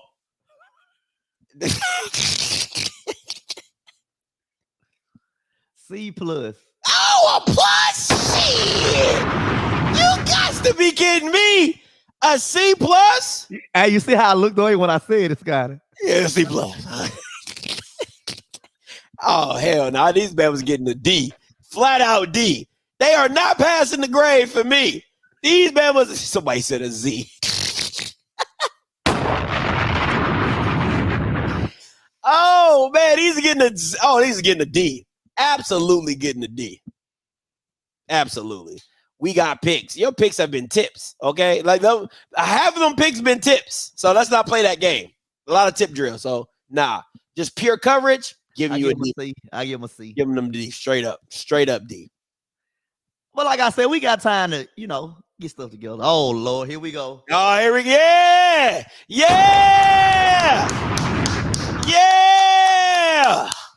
This together or separate? No, it's separate. Okay, I can do separate. OC, he gets a B easily. I like Coach Mo. Coach Mo Harris, I like the way he scheme up, especially the run attack. I like the way he scheme it up. Somebody said special teams F. Oh my God, that's special teams. You had to repeat the grade twice. But yeah, offensive coordinator B, defensive coordinator. Oh, that Bama be pissing me off. D. I gotta go C for offensive coordinator because you can't pass. You're literally a one-dimensional team at this point, so I can't give them a B. I agree for being one-dimensional. You know what I'm saying? So I gotta give them a C on that. And once again, somebody from the coalition, she loves crazy, definitely said that y'all was gonna be running some high tempo, high offense. It looked real slow. That's what I thought, Scott, today. That's what I thought. It looked real slow to me. I thought the same thing. I said, yeah, we're gonna go back. Cause TC asked her, can we go faster? I said, oh yeah, we're gonna go faster. Well, we slow. That tempo ain't tempoing. Turtle. That tempo ain't tempoing. Okay, I just want to be very clear because but the turtle run the race, Scotty. So I'm gonna go C for OC and I'm gonna go F for DC. That Bama is not good. He's not. Boy, that Bama be pissing me off, Scott. I ain't gonna lie to you, but he my defensive coordinator. He failing. He my DC. I gotta stick beside him. You know what your offense look like? I like what this man said it perfectly. You know when you got a stick shift, you you at the stoplight, gotta shake it in neutral, make sure you that's what y'all do. Y'all stuck. I like that. That's a good one. That tempo ain't tempoing. But yeah, man, I gotta give him an F. I gotta give him an F for DC. I hate when we that 3-man front. I think I won't give him an F. That's harsh. I give him a D. I give him a D. That 3-man front pissing me off, Scott. Yeah, I give him a D. Man. I ain't gonna do him like that. I think F is a little too strong. I'll go D minus. So yeah, C minus, D minus. What is that even, y'all? What is that average out? That average got to be what? A 72? God, that's crazy. It got to be a 72. I'm gonna say overall a C. Average. Scotty, to be brutally honest, we are playing average. C. We are playing average. But y'all supposed to be better. What? You right, Scotty. You right. That's what y'all said. You right, Scotty. And I'm optimistic that we can get some things together during this bye week. And we can push that C up to a B. I'm optimistic. So man, that's just that's my team. I'm gonna stick beside. I ain't gonna give up on them. There's no wrong sticking by your team. So let's recap. And I'll go by your grade. I won't even go by my grade because they're gonna call me a hater. The quarterback room was a B. Give me a number. I need a number because we need to average. Because these days these students they scale all messed off. Scotty, I don't know what's an A or what's a B. We gonna go 90 to 100 is an A. Okay. Yeah, and 89, 80. Okay. Yeah. So there. Let's everybody get your calculators out. If you only phone, put me on YouTube Everybody get your calculators out. 'Cause I want to. We doing the average. The math gonna math today. Yeah, we gonna math. Math is gonna be math today. All right. So give me a grade for the quarterback room. What did I say for the quarterback room? Yeah, you gave it a B. I did. I thought you did. 80. 80. 80 for the quarterback room. Okay. Yeah. Running back room. What? 100. 100. 100. That's 100. 100. All right. Star students. Okay. All right. Oh, I like this. I like this. All right. This is what we're doing. Thank you. That's that PV education right there. That's that PV education. Okay, that's better. That's that PV education. Shout out to PV. I like that education. Okay. So the quarterback room was what? Quarterback room was a B. B. Uh-huh. All right. 4 for the running back room. Offensive line. B plus 4. Offensive line. You said a C. A C. Yeah, a C. Plus 2. D-line was what? D-line was a B. Was it a B? I forgot already. Yeah, because I said it ain't their fault that they sit at 3. Okay. That's 12. All right. Which D-line, linebacker. Linebackers was a B. Okay. Secondary. C. All right. And OC and DC. OC was a B. DC was a D. How many is that? Plus 3. QB room, running back room, plus wide receivers. You didn't do wide receiver. Oh, wide receiver. What I say with wide receiver? C. I know that was a C. Okay. All right. So it's a total of 24 divided by the number of OC, DC, secondary, linebacker, D-line, O-line, running back, wide receiver, quarterback. That leaves us with 9 divided by 9. So 24 by 9. Oh, let me see. 9 divided by 24. I don't know what did y'all get? What did y'all get? 4 divided by 9. 2.6. Is that right? No. Oh yeah, 2. Yeah, that's right. 2.6 because we did it with numbers. Yeah. That's a C. It's a C. Like I said, we playing average. We don't want to talk about special teams. Oh, that gonna bring that grade down so bad. Tight ends. Tight ends, hey, they doing their job. They doing their job. What's the job? Blocking, catching, running. So what's the average? What's the grade? I get them I'm gonna say B. Y'all gonna say I'm biased if I say A. Oh, y'all gonna say I'm biased if I say A. So I'm gonna say A, Jensen, B. 27. Y'all doing y'all job. It's still a C. 2.7. Look at the film. 2.7. Y'all doing y'all job, brother. All right, listen. You know what? To make it fun, let's do PV. Let's do FAMU. Let's make it fun. Why we gotta talk about FAMU? I'm just asking. Let's make it. Since we talk about teams, let's make it fun. Let's make it fun. Since we talk about teams, because you on a 2.7 average. Shout out, man. Shout out to Sad Bass, man. That was a dope ass. That was a good one. Yeah, that was a good one. We was about to be hurt, bro. Shout out to Sad Bass, bro. You say that's some math right there. We can do FAMU real quick if you want to. Go ahead, Scotty. Do FAMU. Quarterback B. Running back B. Oh. Running back B. Wide receivers, I'll give A. O-line, gotta give him an A. D-line, gotta give him a B. I'll give him a B. Linebackers is A. This shit. Isaiah Major and the boy. Yeah. Gotta give him control of that defense. Secondary, I give him a B. Okay. Did I get everybody? Tight ends, I'll give them a C. They don't really use them. OC, I'll give them a B, which is Willie. They're going to average out around a B. Yeah, they're going to average out about B. And then DC, I'm going to give them a B as well. So that should be divided by 9. Let me see. 32 divided by 9. 3.5.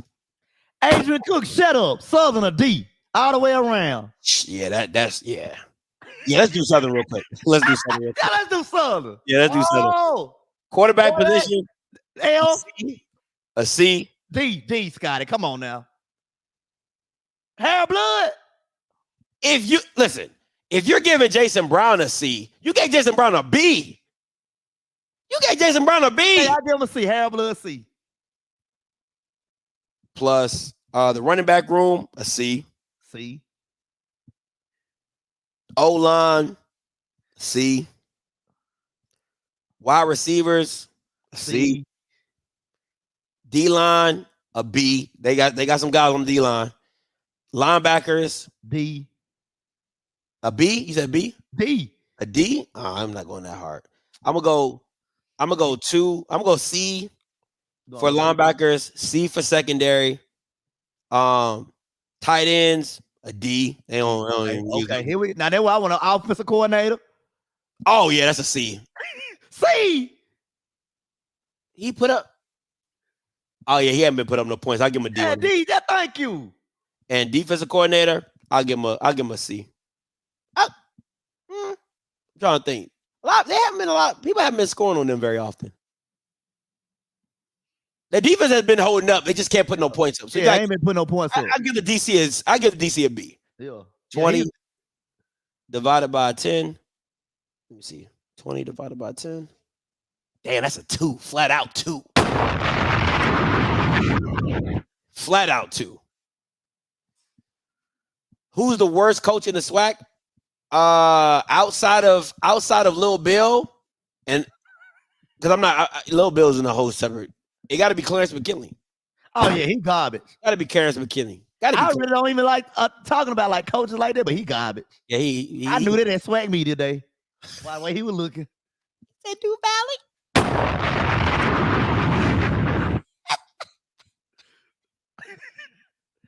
Blue, I'm gonna put it like this.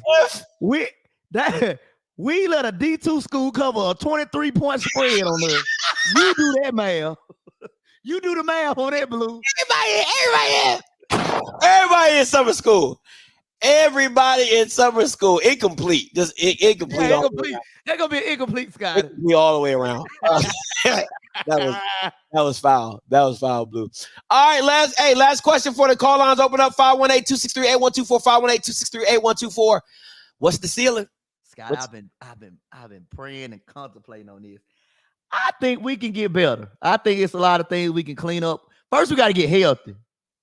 Got to kick a punter out. We having trials around campus. I'm gonna send my little cousin over there to kick a field goal. So we got to get healthy first of all. Then I think it's a thing we can clean up and we can get better at. So what's the ceiling? The ceiling is running the table. And what's that? And praying for a fam you lost. 9-2. How many we lost so far? 2? Yeah. That's it. That's not bad for an average team. Hey, that's not bad for a first year head coach. That's not bad for for an average team. That's not bad. I ain't gonna lie to you. Scott, I'm starting to come to the realization that we not gonna win a SWAC championship. It's gonna be hard for a fam. You get 2 losses. 2 losses. We in the same predicament they were last year. But anything can happen any given Saturday. So if you playing fam, you on root for you. Oh, okay. And I'm rooting for anybody going against Jackson. New Colorado. Boy, y'all messy as hell today. Let me see. Quarterback got to give an A. Oh, hey, yes, sir. He keep them in every game. They got a shot in every game because of him. Running back, I'll give it a. They don't run the ball. They don't. So you gotta give it a C. You gotta give it a D because they don't run the ball. They don't run the ball. I'll be feeling bad for Savion Wilkerson. I'll give it a B.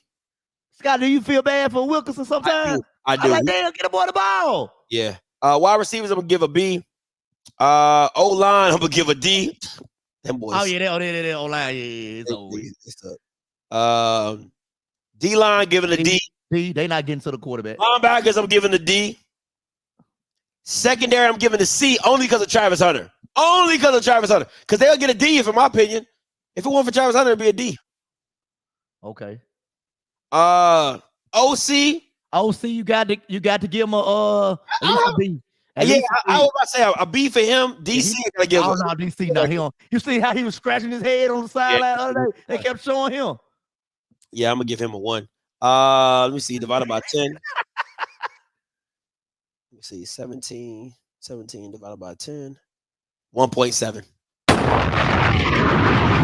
1.7.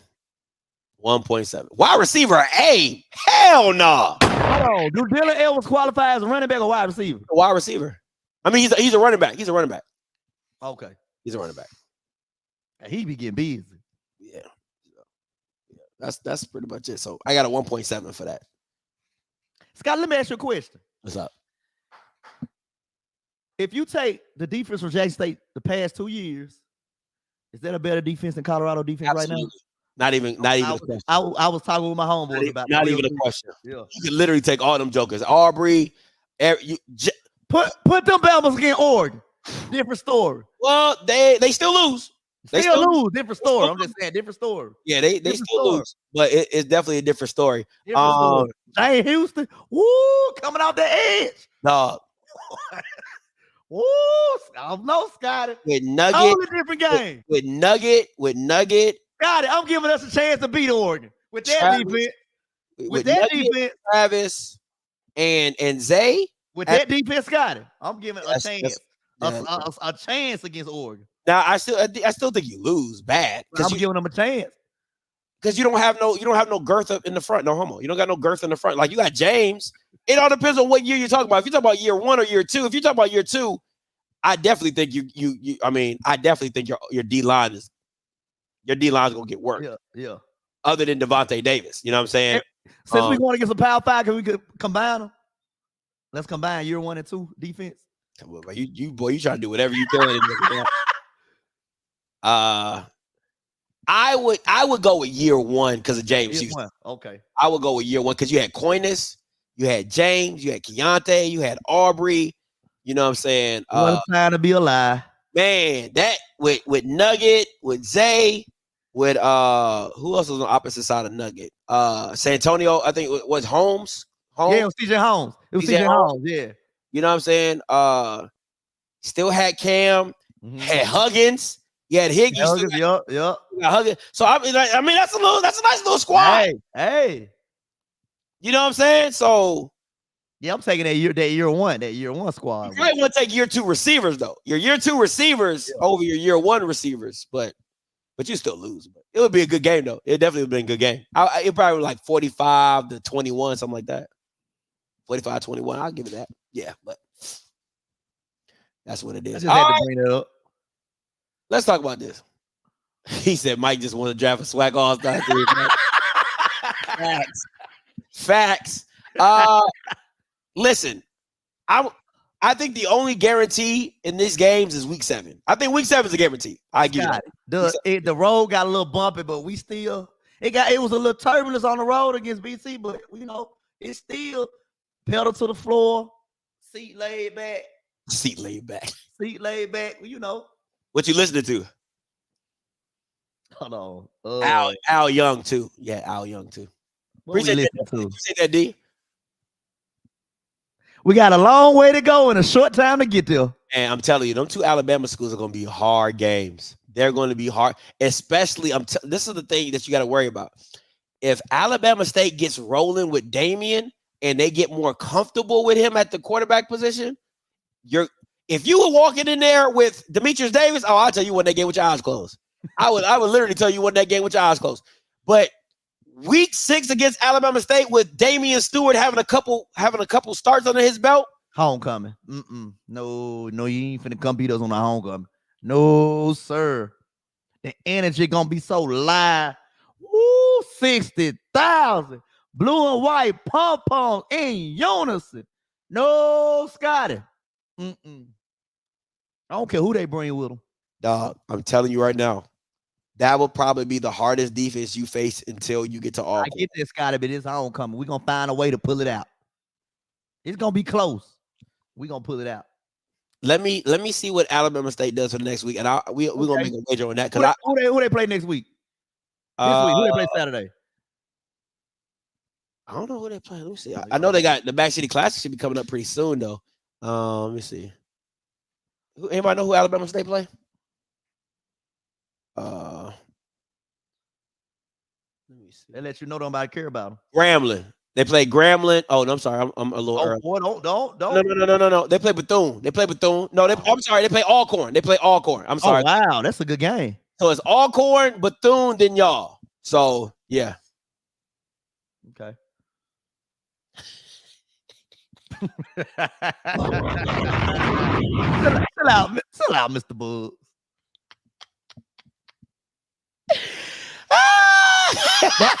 All right. When I come back with that homecoming attendance, oh man, I don't want to hear nothing. Yeah. So I'm listen. I'm telling you that Alabama State, because I'm gonna tell you this. That Alabama State defense, they gonna want revenge. They gonna want this. What? Deion ain't there no more. I'm telling you, come on, man. It's the Deion tax, bro. It's the Deion tax.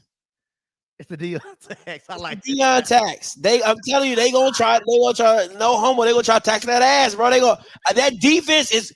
Listen, Bubba is going to have like 13 tackles because you guys are a run first team. You're going into what Alabama State does. Like that's what they do. I'm telling you, them Alabama games are going to be harder than what you think. Yeah, let's see what they do against Alcorn, and then we'll. That's fair. All right, guys. Call lines are open. 518-263-8124.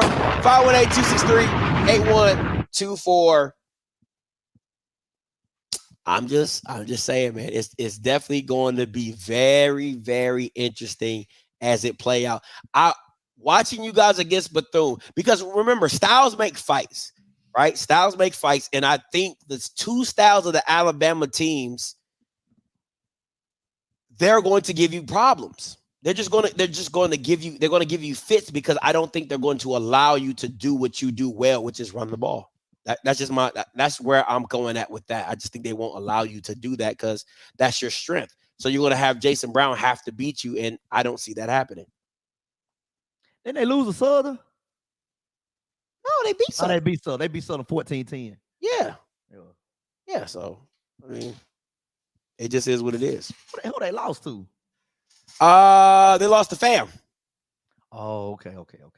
Oh, my bad, y'all. The conference has been unlocked. My bad. Thank y'all. My bad. I forgot I had that conference locked. Scott just locked the call lines on them. Yeah, like, hey. My bad, guys. My bad. The same school that lost to Miles. Yeah, with Demetrius Davis. What was that defense?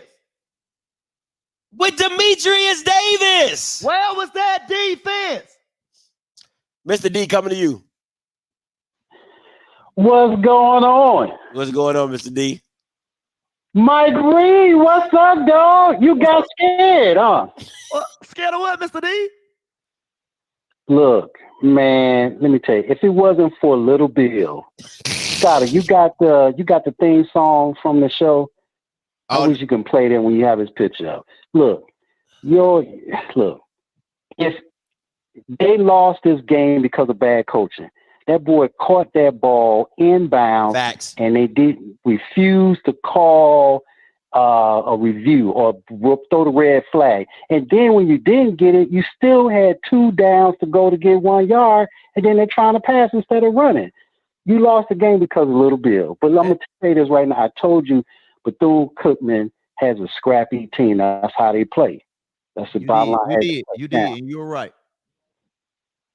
I know we had a bet, so I'm a man of my word. I'm going to send some money over to the JSU athletic department. So I need you to send me the information, and I'll send them a check, and by way of your name.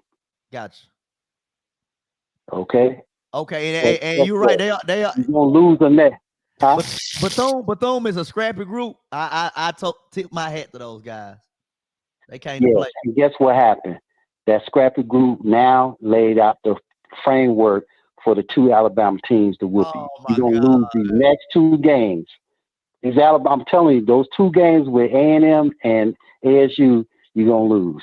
It's a tough year for Alabama all the way around. Don't no school in Alabama scare me whatsoever. Wow, I'm telling you, No, And then, school in the state of Alabama scares me. CSU game, them 60,000 gonna be 10,000 people in the fans. Okay. I'm telling you. Listen, I agree that y'all gonna be 60,000 with sad faces. I'm telling you. Yeah, that's right. That's right. All right, man. Y'all take care. No problem. Let me. Can ASU continue? Absolutely. Oh, here we go. Oh, listen, are y'all not understanding? They got the they should have been the SWAC Defensive Player of the Year. Bubba is a tackling machine. And listen, how you guys play football is the exact style that fits Bubba. I'm telling you, that game is a bad matchup for you all because of the style of play which Alabama State plays. It just is. It just is. I'm telling you. I'm telling you.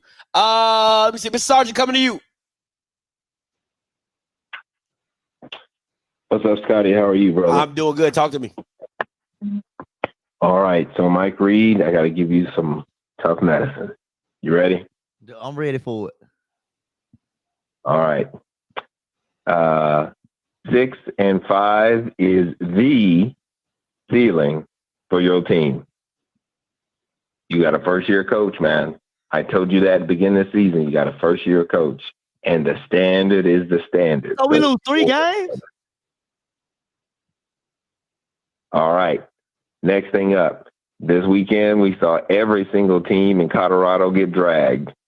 DU got dragged. I think CSU got dragged, and the Broncos got dragged. The whole state of Colorado was getting that ass whooped. Jesus. Hold on, Scotty. My computer's giving me an update. Miami scored again. Miami still scoring. I'm sorry, I couldn't resist. Okay. One more thing. Reed, I'm disappointed that you're not cheering for FAMU now. Here's why. Do you really think the 2.6 or 2.5 average JSU team can go to the Celebration Bowl and beat Morgan State University if they make it, or North Carolina Central? Yep. FAMU is the SWAC savior for us getting a Celebration Bowl win. And that's the truth, brother. I just want to hear your comments on that. Scotty, man, thanks for another great show. Take care. No problem. Appreciate you. So we lose 3 out of 5 games. Let me see. Listen. 4. 3 out of 4. You still have 3 out of 4. And Alcorn 5. Alcorn. That's what I'm saying. You still got Alcorn. You know what I'm saying? 3 out of 5 games. That's crazy. It's possible though. You just averaged your team out to a C. It's possible. You ain't out here just killing me. We do 3 out of 5. That's crazy to me. Y'all talking about some Bama State. They lost the miles. I'm just saying. 50 Q coming to you.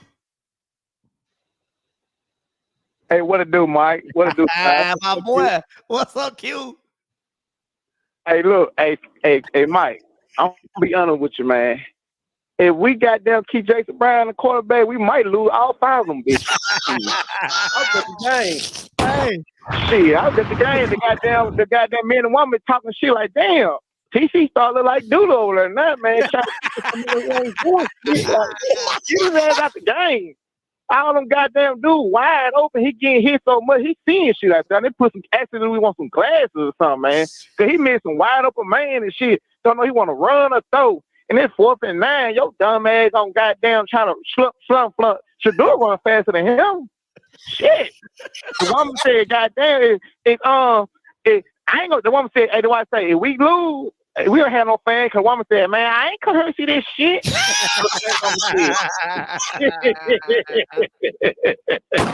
Hey, Scott, so shit, we'll go and start Zion McDonough, man. We might lose all 5 of them bitches. I'm JSU to the fullest, but we need to goddamn do a petition, man. Bench Jason Brown. Bench Jason, I need to give the crowd and have a crowd. We need to chant that shit. Send his ass back to Virginia Tech. Fuck that. Fuck. But hey, that's all I had to say, Sky. Shit, being Jason Brown. Shit. Oh man, appreciate the call, Q. Hey man, that's real. You know what? I think I'll tell you this. I think if Zy McDonald can get the offense, you know what I'm saying? Because I think, you know, maybe they don't, if he doesn't, I don't know why he's not playing, but I think he makes your offense just that much more dynamic. You get what I'm saying? Because of his legs. Because of his legs. Yeah. So those RPOs, now they looking a little scary. I'm not scared of Jason Brown doing an RPO. He ain't going nowhere.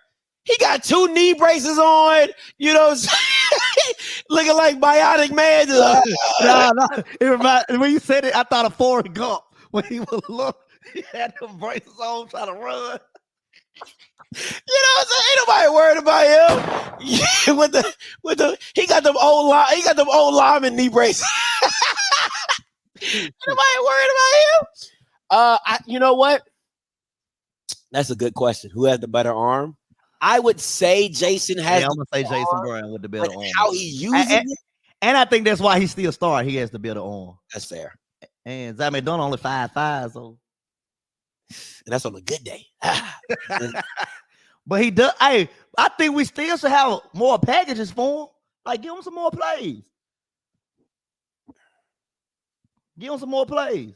Read option is different than RPO. I would say RPO because RPO is run pass option. So if the RPO or read option, if you do a read option, which means you don't have the ability. Okay, let me explain to what he's saying. A read option is where there's no pass involved, right? No, so you read the DN. Yeah, you read whoever you let go. It could be the linebacker if he's blitzing. It could be the DN, whatever you want to read, whatever your keys are to read. So that's a read option. RPO is a read pass option, right? So usually 9 times out of 10, you read the linebacker, right? The linebacker stays, you go. If the linebacker comes up, you throw it behind his head. So I just want to give people perspective on that. So yeah, but I agree with him. Read option, you know what I'm saying, is dangerous. And RPO, he's still dangerous because of his legs. Let me go 3168 coming to you. And calling you live. Scotty, what's going on, man? What's up? What's your name? Where you call from? Man, it's TJ, man. What up with it, Mike? What's up with it? Man, look, I got a lot to say. Talk to us. Mike, Jason Brown got to go. He got to go. Let me tell you why he got to go. I'm sitting here looking at the game this past weekend. Bethune-Cookman safety was, 10 to 12 yards off. When nobody, I'm talking about the slot receiver, it was just him and Jesus. And you did not audible to throw to the damn slot receiver. Come on, man. It's just the basics of football. Okay, here go my second point. Let's get at this 3-man front. Oh, my God. Please. Not get pressure on the ball. Yo, I'm going to say it again. The defensive ends do not get pressure on the ball. That's not – we need to get out of that. My third thing. Okay. Now, I'm going to go back to the offense. And this is what because I was in Atlanta when I seen them play against South Carolina State. This is you have to play up to your quarterback's strong points. Absolutely. So this is Jason Brown's strong points for him to be successful. Because this is what I just seen. Okay, you do the short pass, which opens up your vertical game. See, South Carolina couldn't stop it because we were more than one-dimensional because we had the running backs, which you know gave us 100 yards.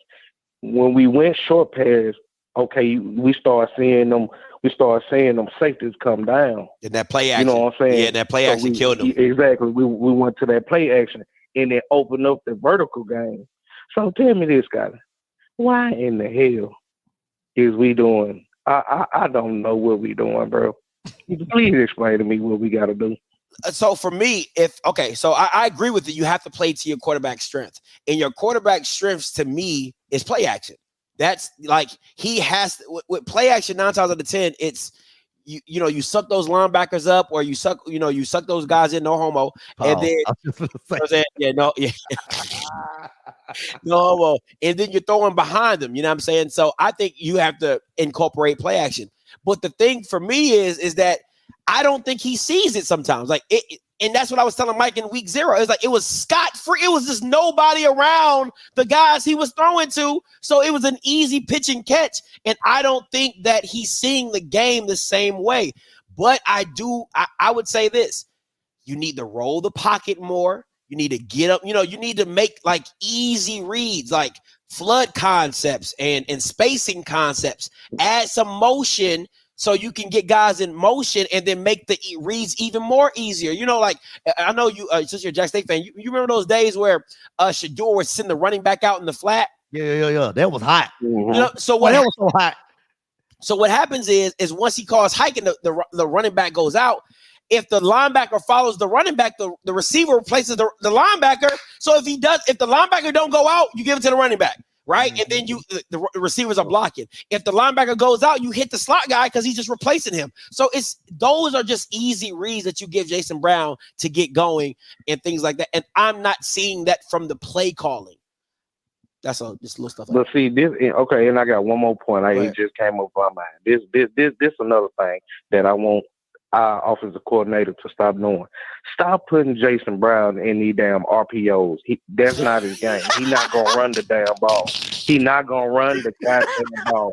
He is not fit for man. Bro, the score should have been 40 something because I'm sitting here. I'm looking. I said, I know this man.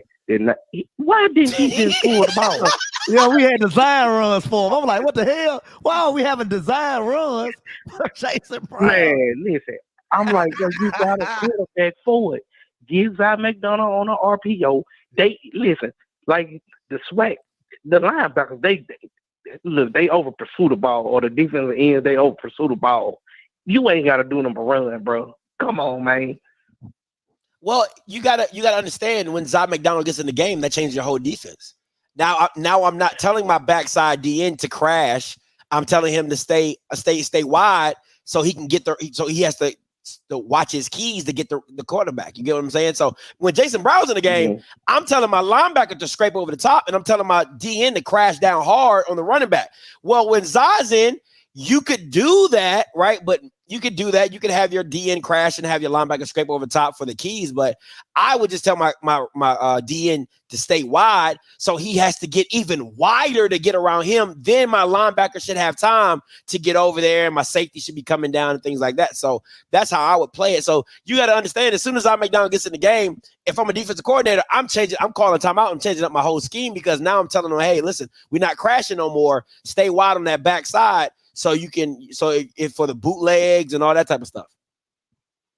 Right. And that's all I got, man. No problem, man. Appreciate the call, bro. I like calls like that. I love calls. Yeah, football calls. I love football calls. I'm not completely giving up on Jason Brown. Like Scott said, some things the offensive coordinator can do to help Jason Brown out. I'm not giving up on that guy. Yeah, we know you're not. 66-19 coming to you. I see you, Rocky. 66-19, you live. Yo, Scotty, what are we? What's up? What's your name? Where you call from? This your boy Smoke, man. Ain't been a minute. Hey, what's up, Smoke? What's good? Usually you got the anonymous number. You know what I'm saying? What's good?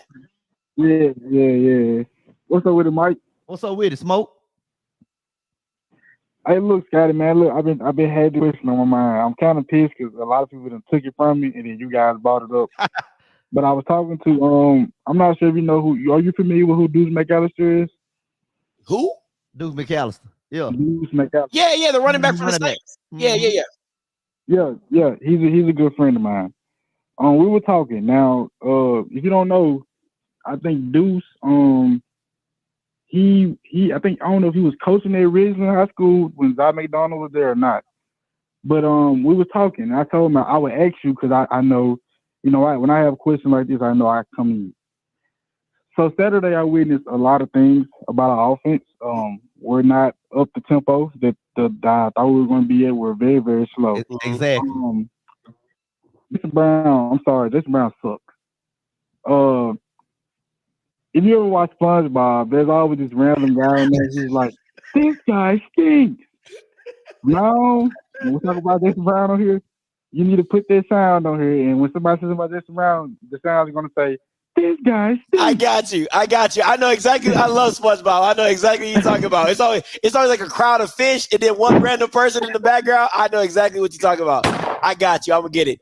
That's a good one. I'm gonna But get look, we were talking, and I feel like Saturday, the offense needed. I feel like the offense was missing, like it was missing some color. Like it was very like bland. Yeah. And we just couldn't get a rhythm going like at all. Like at all. No matter what, you would think like with the defense scoring, it would get an offense like a boost. All right, guys, let's go out here and get these. No, let's go out here and score. Like they just scored, we gotta score. Yeah. But nothing was clicking.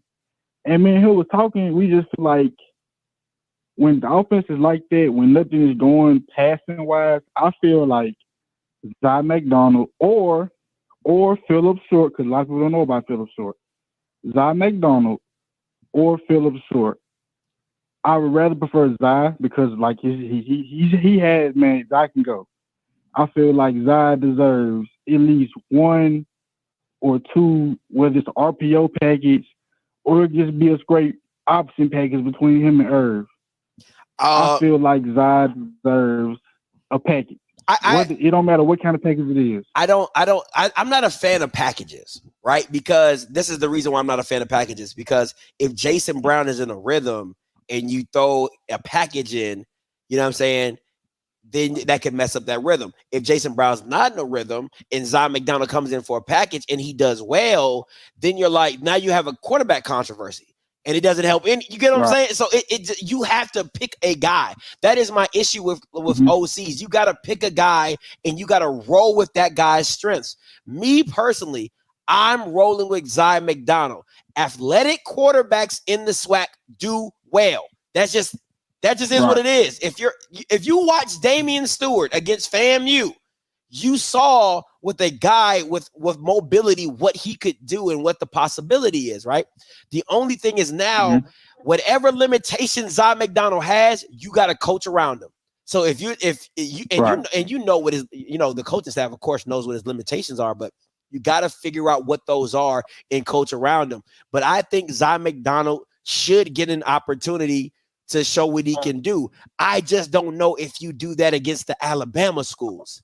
You get what I'm saying? Because I think, you know what I'm saying? I don't know if that's now Valley. Hell yeah. I'll test you. Yeah, we everything. You know what I'm saying? Flip a coin. Who wants to start? You know what I'm saying? Madden play. We just out here swapping out people left and right. But coming off a bye. But see, we could have did that. We could have did that with Bethune. I agree. We could have, because you said that was a game that we were supposed to win. Oh yeah, I thought it was gonna get ugly. So like that could have been the game where let's see let's play around here, and let's see what we have. That was the game we could have been all right, but let's see what we have. Let's play around a little bit. I agree. But, I absolutely agree, and I think Zy McDonald just gives you a spark. You know what I'm saying? And that just. And for me, I think that your team needs it. It just doesn't have. When I see it. Yes, Irv Mulligan is the best player, right? But he doesn't give your team a spark unless it's like a big run. You know what I'm saying? Like the thing about a quarterback, and I always say this, the thing about a quarterback, what makes quarterback special is when he steps out on the field, the team believes, right? That's the one thing about quarterbacks is when you step out on the field, you like, we got a guy. And I don't think nobody, this is my personal opinion, I don't think a lot of players on Jackson State are saying we got a guy. You know what I'm saying? And I feel like you're seeing that. You know what I'm saying? Like, so it is what it is. But I'll tell you this, I think the hard thing about it is if you go to Zy McDonald and Zy McDonald does well, it could cause a little riffle in the locker room, depending on the situation and how it works, because I believe you will become a fully run first team. With Jason Brown, you leave that door open that you can pass it. With Zy McDonald, I think you become Norfolk State, and you only pass when it's there. You get what I'm saying? It doesn't. Right. Instead of them attempts being 24, it might be 15. I got one more question. Go ahead. And I'm gonna hang up, let you answer this question. How do you feel? Now, this also can relate. Also, how do you feel about Valley and their quarterback situation because, you know, at the beginning of the season, Jamari Jones was not starting. But I believe it was the game against was it Central State? When Jamari did get in the game, he had something going for the offense. So how do you feel about that? And I'm going to hang up and let you answer that question. I appreciate the call, bro. Let me say this. Valley used 3 quarterbacks. Anybody get it? Valley used 3 quarterbacks. They don't know what they want to do right now. Listen, okay. There's a few y'all see the thing that kills me. People love to criticize me, but I'm like, I might say it in a way you don't like, but I'm telling you the truth. I told you Phillip Short is not a quarterback. If you watch the film on Phillip Short, he is not a quarterback. I wouldn't be surprised if they move him to wide receiver because he's not a quarterback. I told you Jamari Jones is not a quarterback. No. Who said he was a quarterback? I've said that. You know what I'm saying? So now I did like the kid they got from Dallas. I like this. I'm not gonna lie. I did like his film. So I don't know if he's playing or not, but I did. I liked his film, and I thought they had a guy. So I don't know what's going on with that situation. And I'll still stand by that if he does transfer. But I think they got a kid, Ben Mandarino or something like that. Yeah. Yeah, you know what I'm saying? I don't, if I'm being honest, a lot of those guys have great mechanics. I don't think it's the quarterback. Jamari Jones ain't a quarterback. I'm just saying that. He's mobile, but he ain't a quarterback. Ben, I like Ben. He's a gunslinger, but I just don't know if Valley has the weapons on the outside to really make him do something. But you're the Valley grad. What have you seen from your team? 3 quarterbacks. Who the hell used 3 quarterbacks, Scotty? Pick a guy and roll with him. Pick a guy and roll with him. 3 quarterbacks. You know they say you got 2 quarterbacks, you got none. Why? What you think about 3, Scotty? You probably got -1 with the 3 since you got 0 with 2. And we doing football, man. Oh man. Listen, I told y'all from the listen, bro. I have been on this platform enough time to tell you Demetrius Davis should not have been starting over Miles Crawley. And I had Mike, do you remember that show I did about the young man from the show Wild Card who came up with all these different pontifications about how good Demetrius Davis was? And I had to get on here and be the bad guy and tell him how bad that take was. Yeah, I remember. And people from Alabama State talking about some Scotty a hater, he a hater, he a hater. And now, guess who's the starting quarterback of Alabama State? Not Demetrius Davis. Scotty, you've been harsh on Demetrius. You've been telling us about Demetrius Davis for forever. I can honestly say you've been telling us about him forever. Somebody finally listened to you. But I was the guy that was wrong that said y'all needed Miles Crawley. Hey, I like Crawley. Hey, I like Crawley. I actually sat down and watched him. I like him. But okay, Mike, we don't get paid $300,000 to evaluate talent. But you telling me you couldn't see? You can see it. Ray Charles can see that. You couldn't see. And Scotty, with Miles Crawley, it don't take long. It don't take long for you to see about this kid. It don't take long at all. Oh, no. I like him. So tell me how bad you got to be as a head coach that you couldn't evaluate that Miles Crawley was better than Demetrius Davis. Man, that boy got an arm. That boy special. For real. You see Grambling, the #1 offense. But I don't know what I'm talking about. Rocky, coming to you. 91-97, and then we about to get up out of here. What's good, Rock? See, this is the problem, Scotty. You have a prejudice or a preference towards certain styles of quarterback.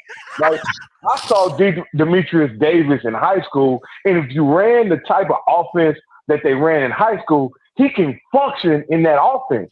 But what they do now is they run these spread style offenses, and they have premier wide receivers like Keyshawn Johnson, and they put Demetrius Davis in a situation where he has to throw the ball primarily to move the football, and he's not that kind of quarterback. He's not. He's not that kind of quarterback. What he is, he's a dual threat, play action quarterback, right? His first option should be to run the ball with every play that he runs. If there's not a run option for him in the play, he shouldn't be running. He certainly shouldn't be throwing straight drop back action. He don't throw the ball well enough, right? And I didn't realize this till I seen him on the college level. He don't have great vision either as a runner, but he is a tough runner if he gets, going in the right direction. If he gets to see the defense, he's a really explosive runner. I'll put it like that. But nowadays, these quarterbacks are put in these situations when I think they are quarterbacks, right? But I don't think they're spread quarterbacks where you have to throw the ball to get you your playmakers.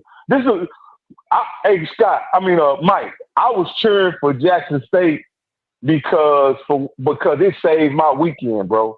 The 3 college teams I root for is Colorado, Jackson State, and Baylor, and 2 of those 3 got mollywopped this past weekend. So Jackson State saved my weekend, and I had the unfortunate pleasure of watching Baylor get beat up from the ground level. So I really got a real good look at that one. But I said that to say this to Scotty. Why do you when you have a quarterback and his first tool in his toolbox is not throwing, why are you prejudiced against him, Scotty? Because why are you playing the position? The point of being a quarterback is it's like being a point guard and you can't pass. Like that doesn't make any sense to me. Okay. And this is my personal opinion. If you're a quarterback and you cannot pass, why are you playing the position? So there are a lot of guys who can pass the ball, i.e. Jason Brown. He can actually pass the ball, but he can't. But he's not good under duress. He's not good on the run. He's not an athlete enough to be the kind of quarterback that probably Jackson State needs with the receivers they have. Like, this is my issue with Jackson State.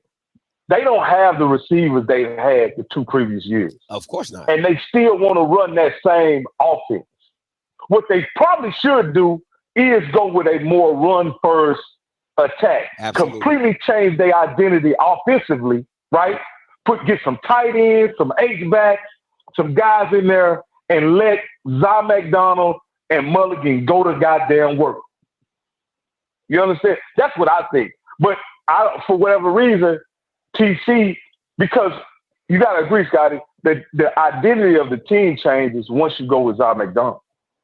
It does. You are not but let me ask you this. When you have pedestrian wide receivers like Jackson State has, wouldn't it benefit them to get some help from the running game to get them open? I didn't realize they were pedestrian until I saw them in man-to-man against FAMU. And they were terrible. Listen, my issue with offensive play callers in the SWAC is they're not creative enough. This is what they do. It's like monkey see, monkey do, right? They see everybody running spread, we gonna run spread. And I've talked to a certain OC in the SWAC, and I'm like, you don't add enough motion into your offense. They don't add a lot of stuff into their offense, right? You have to add motion because, listen, there are certain things that quarterbacks need so they can identify what is going on. I cannot stand when people line up and just hike the ball because you're asking a quarterback to identify at the snap instead of pre-snap. A lot of quarterbacks can't process that information that fast. So what motion allows them to do is when they see motion, and they see linebackers shift over, it's zone. If I see my DB run with my wide receiver, it's man. Now I know, okay, I got a man beater on my left-hand side. I got a zone beater on my right side. I'm going to go to my left and work my man beater. You see what I'm saying? Like, that's where the basic level of college football needs to be played, and the OCs don't even do that. And I dare anybody, if you want to challenge anything I'm saying, go watch the Miami Dolphins against the Denver Broncos and count how many times they put Tyreek Hill in motion. It's a reason they do that. It's the same thing. If I was Jackson State, I would literally watch the Dolphins replace Tyreek Hill with Rico Powers and do exactly the same thing. The exact same thing with Rico Powers. That's how I would run my offense. You can also go to Florida Gators, Billy Napier. Billy Napier has so much motion and shifting. I ain't know you can move that many people at one time. You see what I'm saying? And then, I'll tell you this.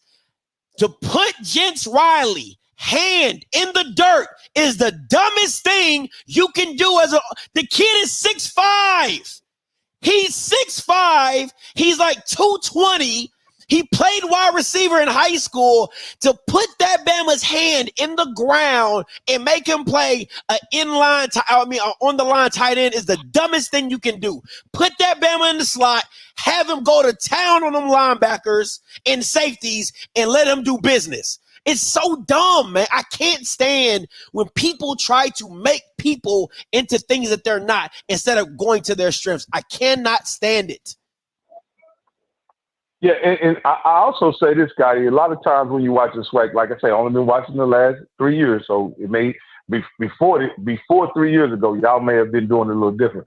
But it almost seems like to me that 60 to 70% of the throws that are attempted in the SWAC are predefined throws by the quarterback, right? There are not true reads, in my opinion. And I don't know if that's because of the quarterbacks or because of the offensive coordinator. I think it's a bit of both. You know what I mean? I think it's a bit of both. It's a bit of both because I'll say this. I think you have offensive coordinators who don't want to lose their job, so they try to dumb it down for quarterbacks, right? Because they're like, I gotta get you prepared really fast, and you probably don't understand everything, and da. So it's like, go. I was talking to Coach KJ, and he said it all depends on how you tell your quarterback to read it, right? A lot of like when I was coming up, my former high school coach was an NFL wide receiver, and he would tell our quarterback he would go high to low reads. We didn't do low to high. We did high. We were a down the field offense, so it was a high to low read. So a lot of reads that he would do, we were reading off the safety, right? So we had a concept called Gator, where the slot receiver will run a dig, and then the backside receiver will run a post. Well, depending on how it went down, you know what I'm saying? Or the slot receiver, the two slot receivers, one slot will run a dig, the other one will run a post. Depending on what the safety jump was, what you were throwing. If the safety jumped the dig, you throw in the post. If the safety dropped back, you throw in the dig. You see what I'm saying? Like, it's all depending on how they are supposed to read it. So it's a lot into scheme and how you teach it, and it's all individualized. And this is the last thing, Scotty. And this is one thing that I think that offenses in college don't do enough. They do a lot in the pros now, but they don't do it as much, I think. Like, to me, throwing up the seam is such an easy throw for the quarterback, right? Yeah. And not many coaches in college either trust their players to throw it up the seam or coach or players. Now, I know everything happens really quick up the seam, right? So you have to make that decision pretty quick. But a lot of times in college, the seam is wide freaking open. You know what I mean? Really, rather it be quick or late. And for whatever reason, quarterbacks, teams don't like throwing the ball up the seam. I've seen guys run stop routes in the seam when there's really nobody above them, but the route is a stop route and they just stop. You know what I mean? Rather than take the ball all the way up the seam. And the reason why I say that, Art Briles, if you go look at the old Baylor power spread offense, right? That guy in the slot used to take on that safety literally every play and make him wrong. Every play make him wrong. I think and I'm glad Clay J said, I think I would say this. I think there needs to be more option routes in the SWAC. Because if the air raid option routes, the air raid option routes that Shador used to run, I don't know if a lot of people know, like if you're even, they throw the back shoulder. If you're ahead, I throw the fade. That's you know what I'm saying? So if the DB's in front or if the DB's in front or even, you could throw the back shoulder, right? If it's if it's in front of, you know, if I gotta get you beat, I'm just going to throw the fade. I think there needs to be more option routes. And I tell you who throws a pretty seam ball, Musa. Musa throws probably one of the best anticipatory seam, skinny post and seam balls in the SWAC. The only thing the only issue with Musa is he's high, and if he's high, it's getting picked off by a safety because you missed. But he throws such a pretty seam ball and a skinny post. He does it so well. He throws it so fast that the linebacker doesn't even know. Like literally, when the slot in the he throws it, he anticipates that window so well, but he's just high on it a lot of times. But he throws it really, really well. But no, I think there just needs to be a little bit more option routes as well. But you got to trust your quarterback. You got to trust your receiver. You know what I'm saying? Both. But I see Coach KJ's comment. But doesn't clearing out the seam open up everything underneath for the either people coming from the other direction or even the wide receiver that's outside the numbers running in? Like that's how they used to use it at Baylor. Like he would clear out that and then run the guy. Well, I guess it would be a square in or dig, whatever you call it. And it would literally be open all the way down the field just about until they try to switch the coverage up. And then sometimes the guy get caught, you know, where the guy's coming down trying to guard it in his zone. He steps down to try to cut that in right off. Yeah. And the guy options up to a seam. I mean, you know, he options up to in up. To me, a clear out, like most clear outs to me are in man coverages, right? Because you're running that guy off in that. So like if there's a linebacker over top of a slot receiver, I'm gonna run you off and then run underneath. I'm gonna run the dig right underneath of you, right? Or you know, to me, like I'll push up in your zone, right? So like if it's a cover 3 and the linebackers are dropping out and you're trying to widen out with me and touch me, okay, cool. But see, the issue to me is instead of running the seam, you should run the stop route, right? Because if you get behind the linebacker and you sit in that zone, you're pretty much he's blind to you. You know what I'm saying? And that's a lot of those routes should be ran as a concept of just a stop right behind. We used to call it a GTFO. It's called get the fuck open, right? So what you would literally do is if we went like a bunch formation, the first guy would run a corner, the outside guy on the bunch would run a GTFO, which is just get up, you're stemming with the post, and once, because the linebacker is going to turn with the post and try to fade it out. Right. So once that guy stems with the post, he's coming right off of that guy and going around the linebacker, and then the inside guy closer to the line of scrimmage, he's doing a flat concept. And it worked every single time. Like that GTFO was open every single time because the middle, as long as the quarterback keeps his eyes straight and holds that middle backer down, right? Or looks to the left and makes that linebacker widen out to the left or slide to the left, you're throwing the GTFO every single time. Yeah, you know, the only problem with that throw is it has to be accurate, and if it's tipped, Scotty, it's picked. Well, it's there. Yeah, because there's so many players in that area. Hey, man, I love this conversation, man. Y'all doing a great job. Hey, Mike, Jackson State is going to win this weekend. It's going to be easy. They have the formula to win every game on their schedule. Run the ball, play tough defense, and don't put the quarterback in position where they can get a game away, man. That's simple. I like that, Rock. I like that. All right, last caller, man. I love these football questions. Sorry, Mike. No. I'm enjoying this, Scotty. Yeah. 91-97 coming to you. Hey, Scotty, you was right about something this offseason. What's up? And Ed Reed was right too. Them helmets, man. They was out there with the refurbished John.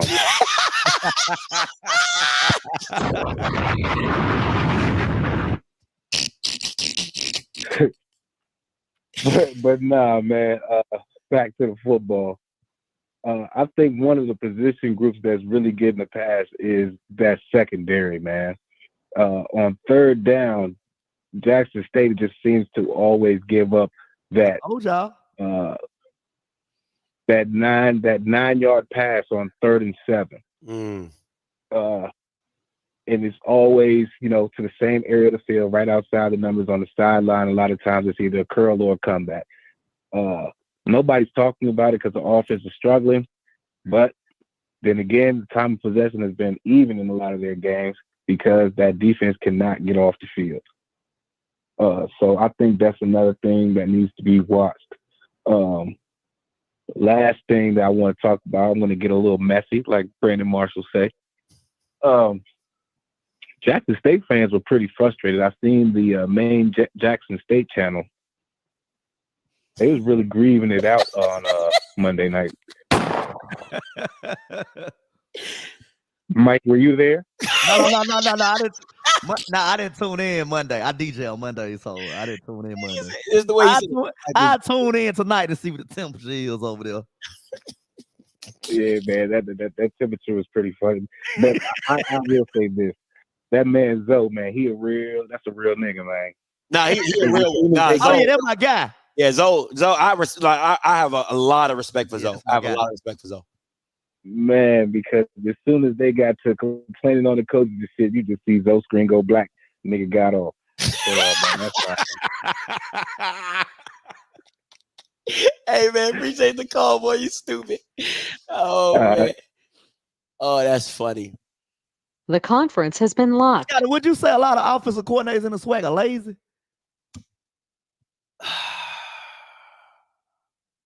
As into like schemes and play calling? Because it is so, I feel like it's so much more could be done creatively. Okay, so like how Mike Leach, little boy, had the guy in motion in the flat every play. Like, yeah, that's something simple. It's very simple. And it changed the whole dynamic of your offense.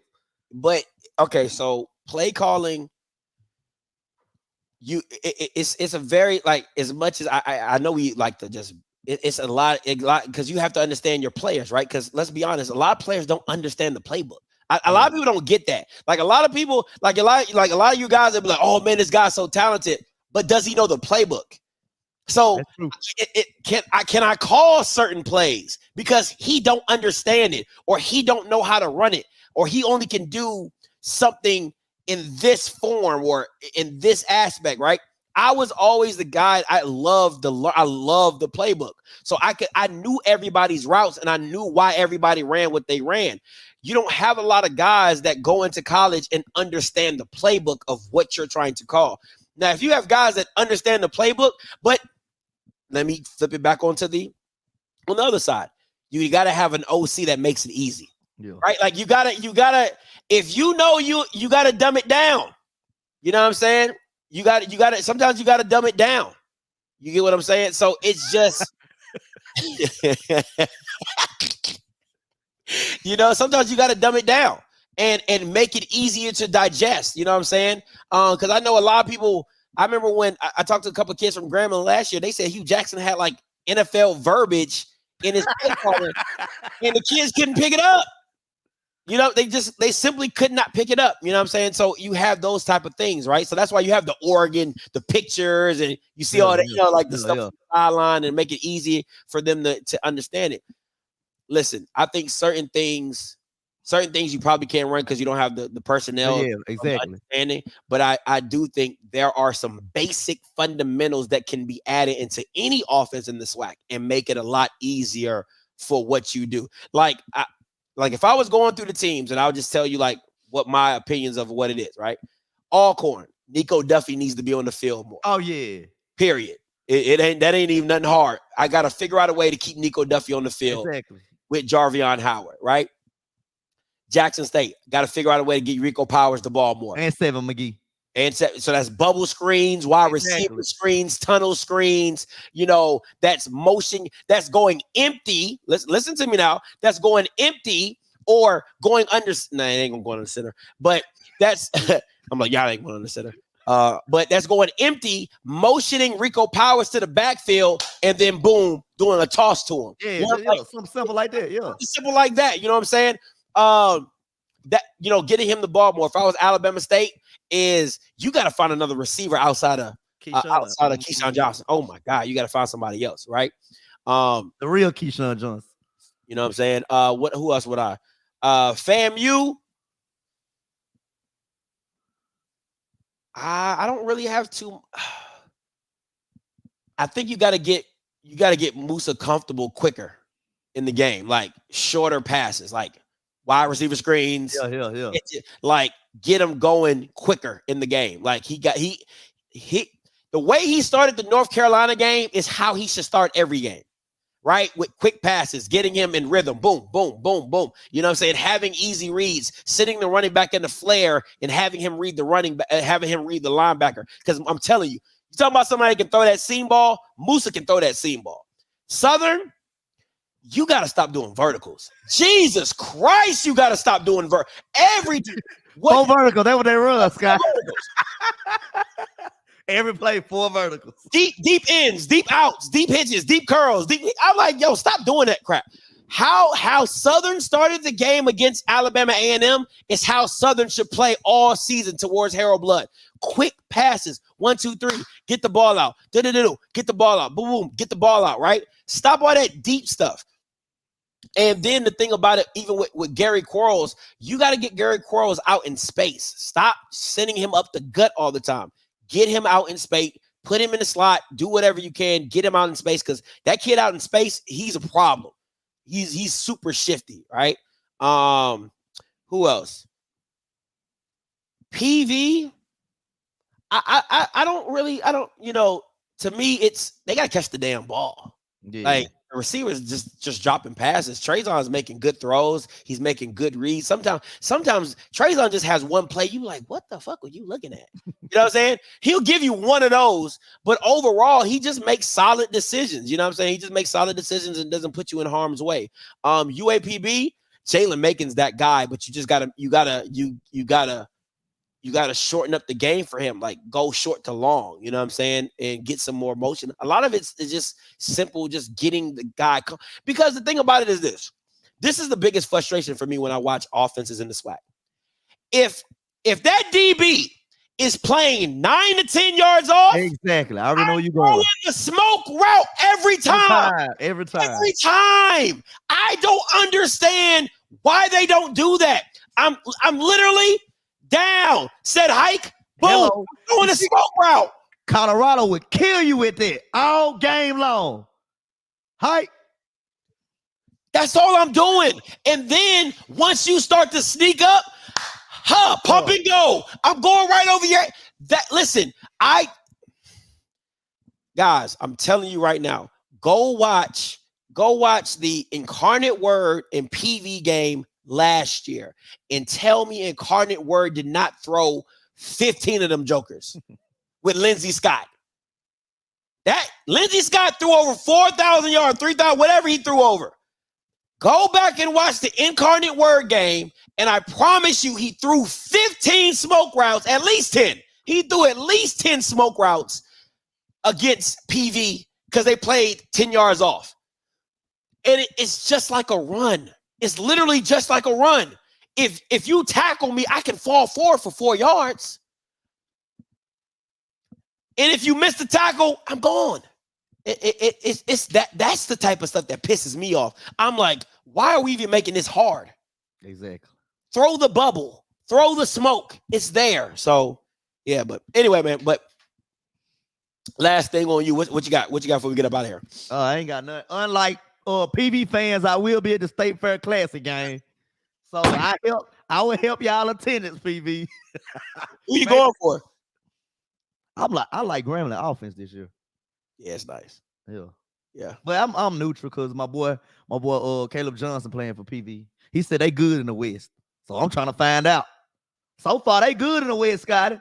No. He said he pulled a John Morant. He said we good in the West. Okay. That's why he got up out of the Valley. Because they weren't good in the East. My boy Caleb said we good in the West. All right. We'll see if he's still. We'll see. Yeah. Grambling's defense and Mr. Hill, I saw your question. You said, is it Grambling's scheme or is it the players? I think it's a bit of both. I think the scheme isn't good. I would say I would say 60-40 scheme. 60% of the scheme, 40% of the players. And I'll tell you this: the biggest downfall for Grambling is Sundiata is not. Oh no. He defensive player of the year. Come on, man. Okay. It won't be at the end of the season. I'll tell you that. You can count that a wrap. You can count that a wrap. And I listen, Coach G and all them Bamas on Twitter. I said it from jump. He shouldn't have got the award. Bubba should have gotten the award. Now I think Isaiah Major might be Defensive Player of the Year this year, or Devontae Davis. He's playing really well. But I think Isaiah Major, if he keeps going the way he's going with FAMU, he gonna be Defensive Player of the Year. Agreed. That's it. You know what I'm saying? That just is what it is. But all right, man. Listen, we about to get up out of here. The only good thing is that Paul ain't got no game, so they ain't gonna lose. Can't lose a game you ain't playing. But hey, next week it turns up. Next week, so Mike can just sit back and watch everybody else lose, because that's how Mike do. They gonna sit back, watch everybody else be garbage. Except FAMU, they the leader right now. Oh, watch man. everybody else be garbage. Don't be surprised. Don't be surprised. Okay, let me give you a heads up. Right, let me give you a heads up. If A&M loses to Tuskegee, and I come back next week and say, "Hey, Mike, hey, Mike, I'm telling you, they Scotty, they garbage. They lost to Tuskegee. They lose to Tuskegee, they garbage. You gonna lose You think we or if the game is close, let's say A&M wins, but the game's like 24-17. They only won by a touchdown. They garbage, Scotty. Garbage with no R. Garbage. I know it's coming. A&M, you better blow them out. I'm telling you. And you better blow them out, cuz. Listen, I'm behind on these chicken wings, so I need something to make up for it. So you better get some style points over Tuskegee. You're gonna need some style points from me. I'm telling you, Mike gonna be like, they garbage. They garbage. All right, man. But listen, man, we want to get up out of here. Listen, appreciate y'all for tuning in. All you Jackson State fans, y'all can go head over to your counseling session. Meet me over there, y'all. We on the way. We on the way. 1400 counseling session. Listen, until next time, you know what I'm gonna do. I'm gonna holler. God bless. He said, meet me over there, boy. You stupid.